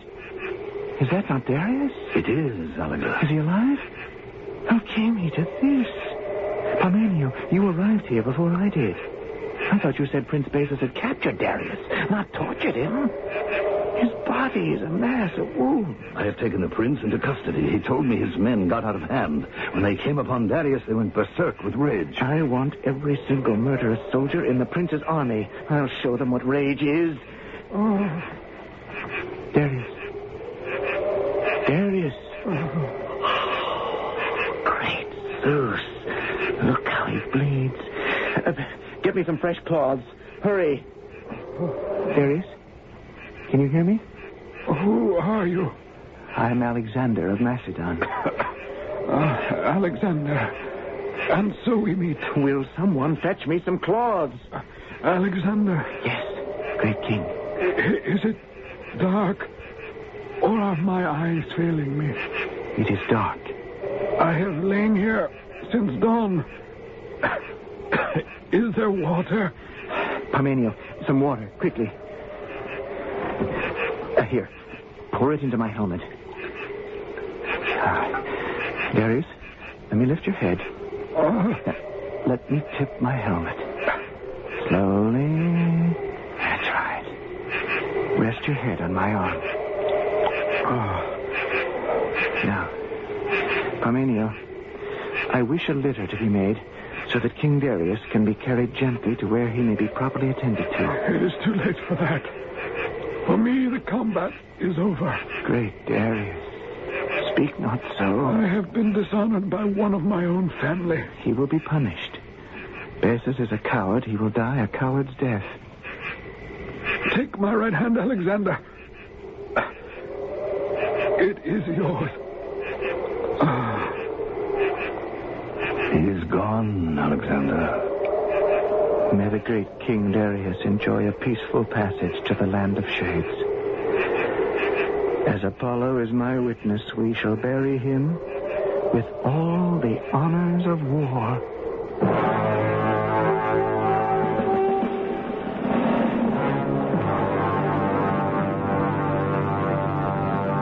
Lysander, they told me it was you. I couldn't believe it. How good to see you. Do I look the same?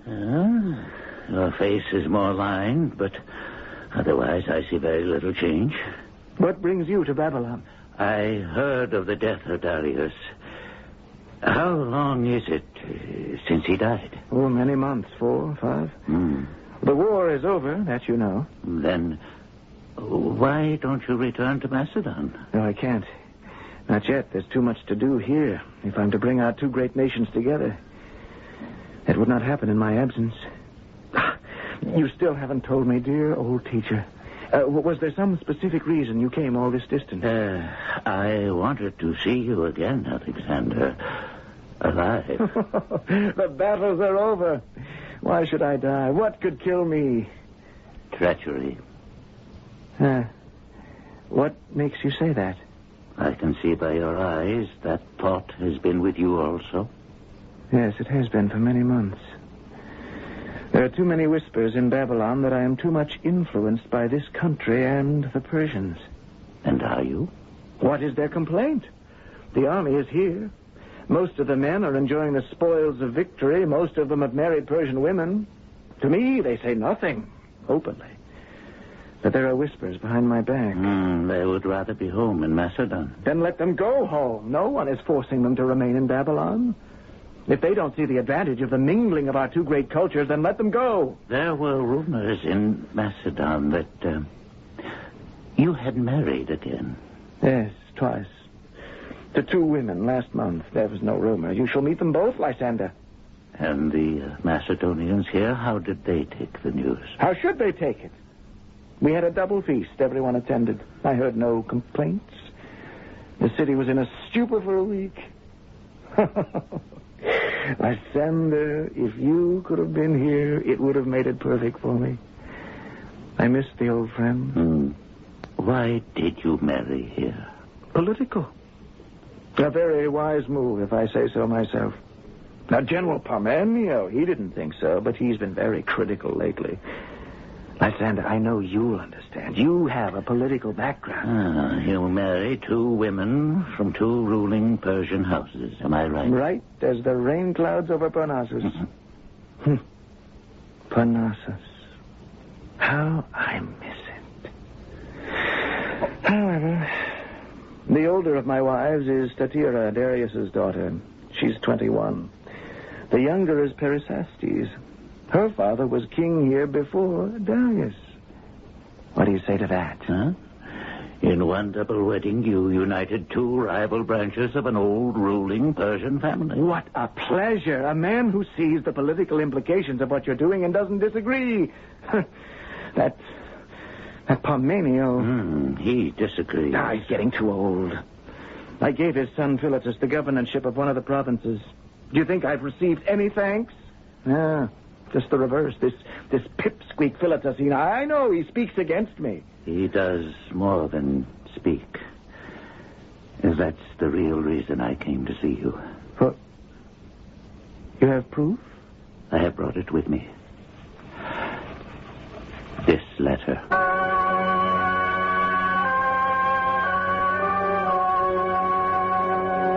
I have asked as many of you men as could fit into this courtyard to join me. And I see old friends, familiar faces who've marched with me from the Black Sea to the Khyber Pass, who shared the fighting at Gordium and Tyre. Most of you were bachelors then. Does anyone remember the advice I gave in hand-to-hand then? Strike the Persian in the face. You remembered. Strike the enemy in the face. A young bachelor does not like to return home with scars on his face. Well, we were not afraid when the Persian chariots rolled down upon us. Sharp sides lashed to their wheels. We stepped aside, let them crash into each other. We didn't run from Darius's elephants. Whatever had to be faced, we faced it. Together. There was an openness, and there still must be. There is room for argument, even dissatisfaction, for criticism. But one fault I will not forgive, and that is treachery. I have here a letter in Philotas's own handwriting. Governor Philotas, there is a plot to murder Alexander. Look to yourselves. If any of you know of such a plot, or know of any of the plotters and do not come forward, you will be judged as guilty as the man who plans to hold the sword to my heart.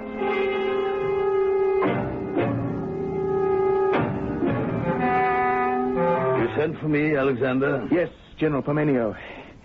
When did you arrive in Babylon? A few moments ago. I rode through the night. Parmenio, you and I have fought side by side in many battles. We've shared the gold. We have shared, haven't we? Susa, Issos, Persepolis. You were my right arm. I still am. Are you? Why? Do you doubt it?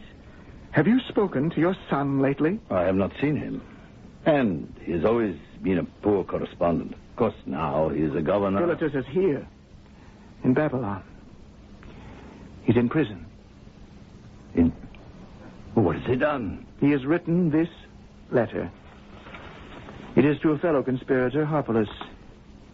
Do you recognize the handwriting? Yes, it is my son's.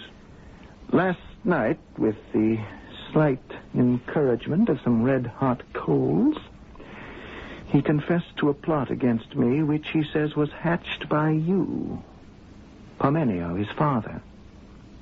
Philotas said that? But why? I do not understand any of this. My own son? It's not true, then, is it, old warrior? Me plot against you? I may differ with my king about many things, and I have been outspoken in my opinions. But to plot against your life? Never. I hope that is true. Because if not, you should prepare yourself to follow your son to that land from which no voyager returns. There were many executions. Today, we might call this form of justice a chronicle of horrors. Suspicion, accusation, arrest, trial, a confession enforced by torture, and finally, death. One by one, those whom Alexander had trusted were betraying him. He was 32 years old. Were his days numbered? Would he live to complete his mission, to make one world dominated by Greek culture? I shall return shortly with Act 3.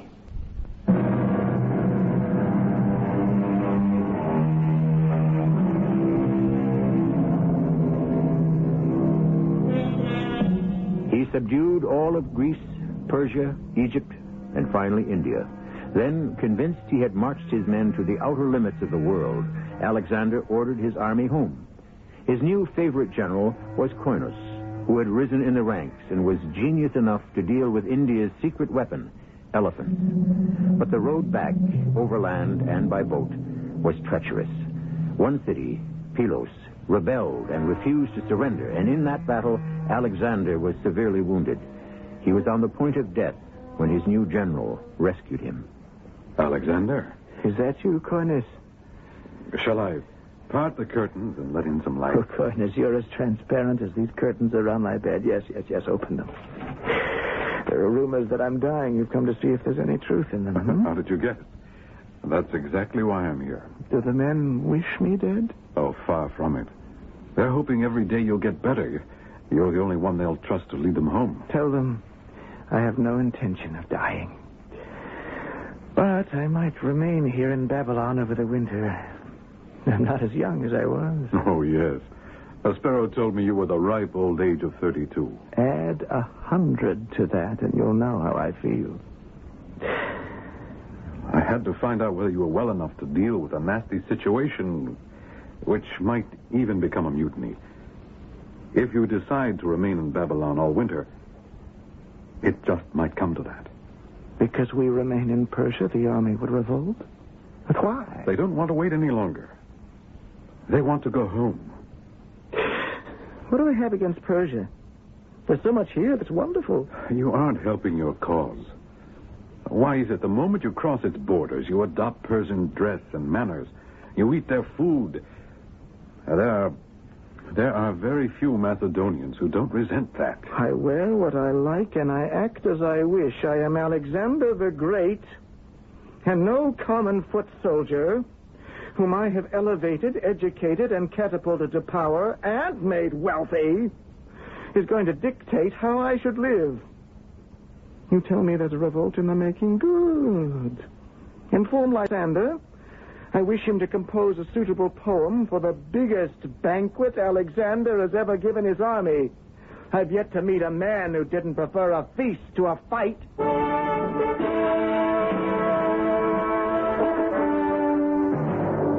General, does he think a feast for his soldiers will change their minds? And that I should write a verse for this happy occasion? Or I might as well write an obituary. No one would attack Alexander. They won't have to. He'll kill himself.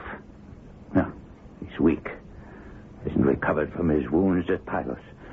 A javelin almost went through him. But what else can Alexander do but get up and face the men? He's simply not well enough. Has he any idea it might be his farewell address? At 32 years, did death seem close to you? I know it's dangerous, but it would be worse if the men thought they could have their own way. Consider it as another battle. The king does. He knows he must stand alone. at the head of his army.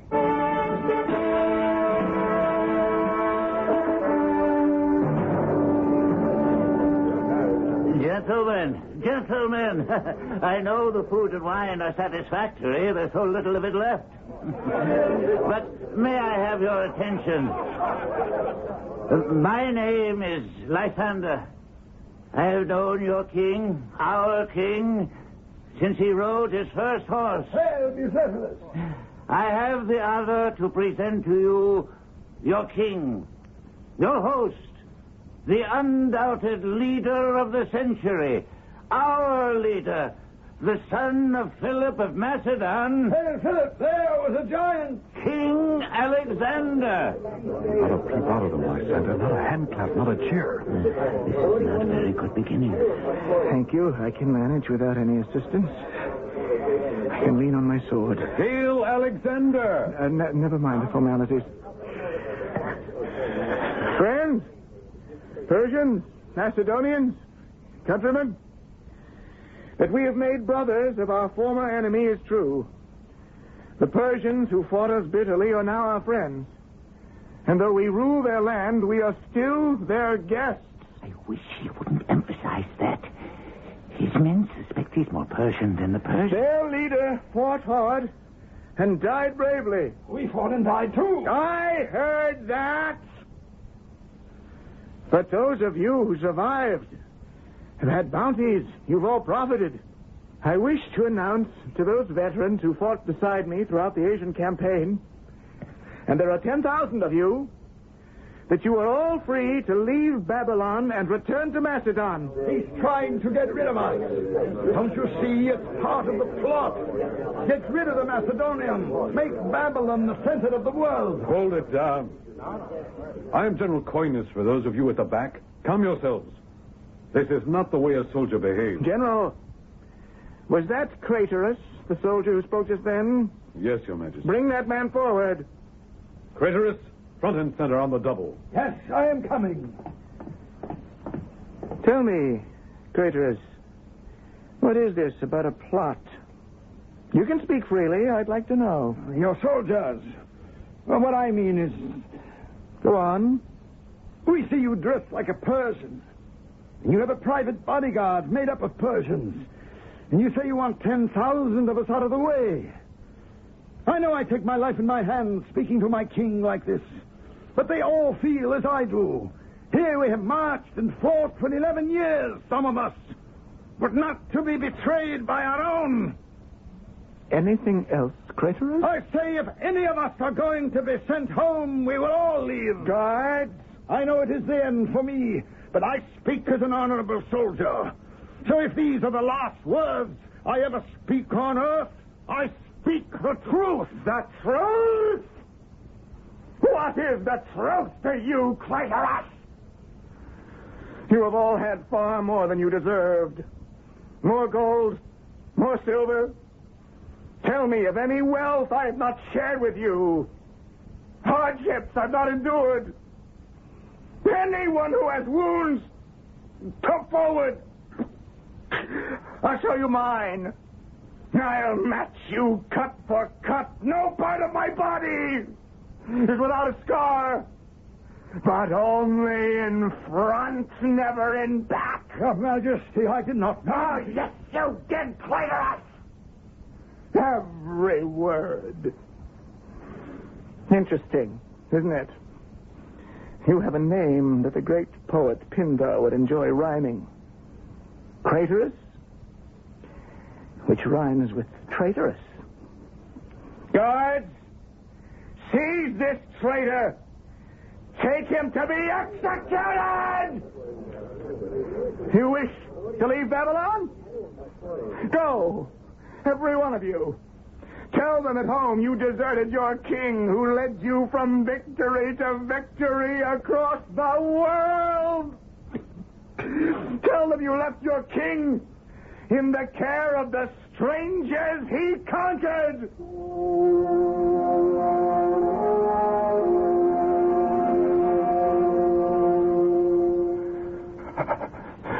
Lysander, are you there? Right by your bed, Alexander. Try not to talk. What's happening outside the palace? How many days has it been? Only 3 days. Oh, you made them feel ashamed. It's so quiet. Have none of them asked for me? Oh, every one of your men have. They fear that what happened at the banquet has hastened your illness. Too much marching. Too many wars.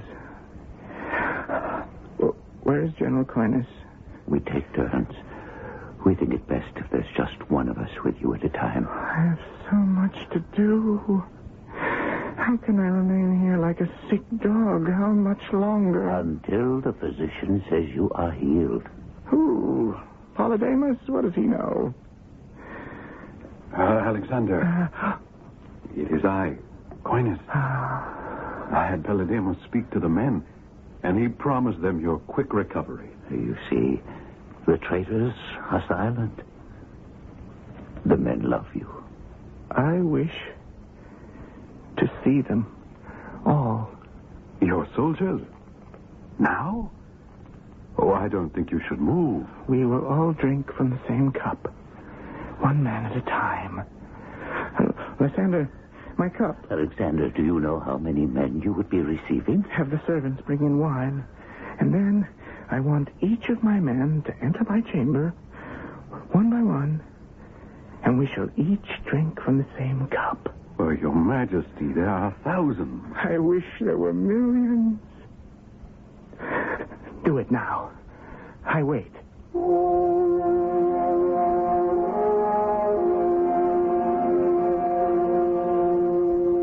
It's been a long day. But a happy day for him. I've never seen him sleep so peacefully. I don't know how many thousand men came in here and drank their allegiance with him from that cup. After the first 3 hours, I stopped counting. To put away even 100 sips of wine would tax the strongest of men, but he did it. In the field, he could outdrink anyone. An entire phalanx of men. I've seen him. And I see him now. And I fear his face is so white. Thebes. Why did I destroy you? What does he mean? Well, that was the first city he destroyed. And he has never forgiven himself. Mother. Mother. Are you there?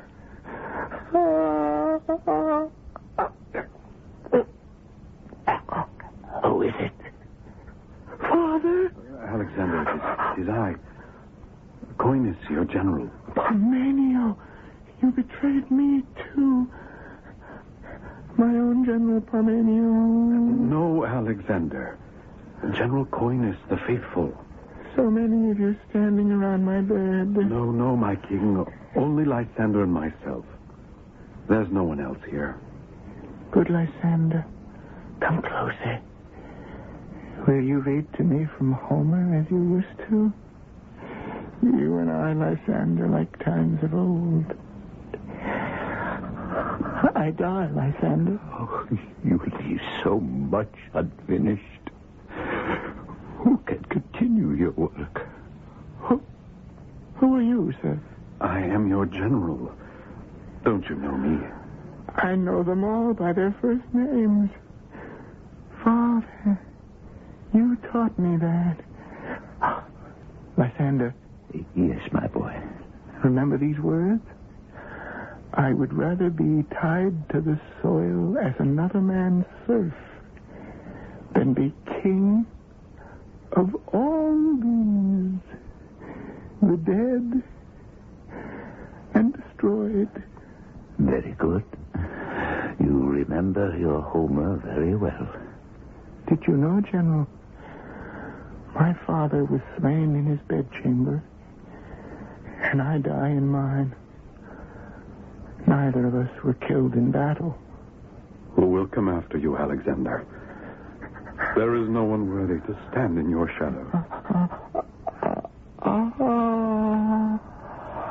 Alexander, can you hear me? To whom do you leave your empire? To the best. To the best.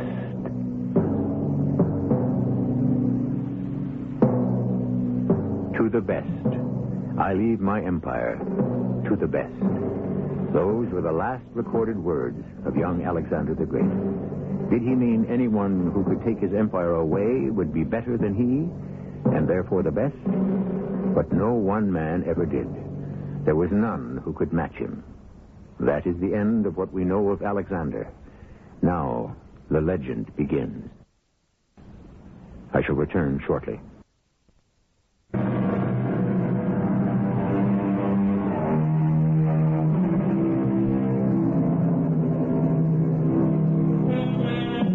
Incredible that one man, driven by one idea, could march armies from Greece to the borders of modern Russia, could take Persia, India, and Egypt in his stride, found a city in his own name, Alexandria. Alexander's dream was a world state sharing the customs and merging the races of Europe, Africa, and Asia. Now, 23 centuries later, the world is as fragmented as the remains of Humpty Dumpty. I wonder if all the pieces of common understanding can ever be put together again. Our cast included Russell Horton, Mandel Kramer, Roy Owens, and Lloyd Batista. The entire production was under the direction of Hyman Brown. And now, a preview of our next tale. He stared at me. And then he walked over to my bench. Have I your permission to be seated? It's a public park. The city owns the bench. Oh, speak, Taximar. Who? What did you call me? Taximar. You must have me confused with someone else. Oh, no. That's not my name. Well, of course it is not. It is your title. You are the Taximar. Sure. Please, excuse me. No. We have looked for you for so long.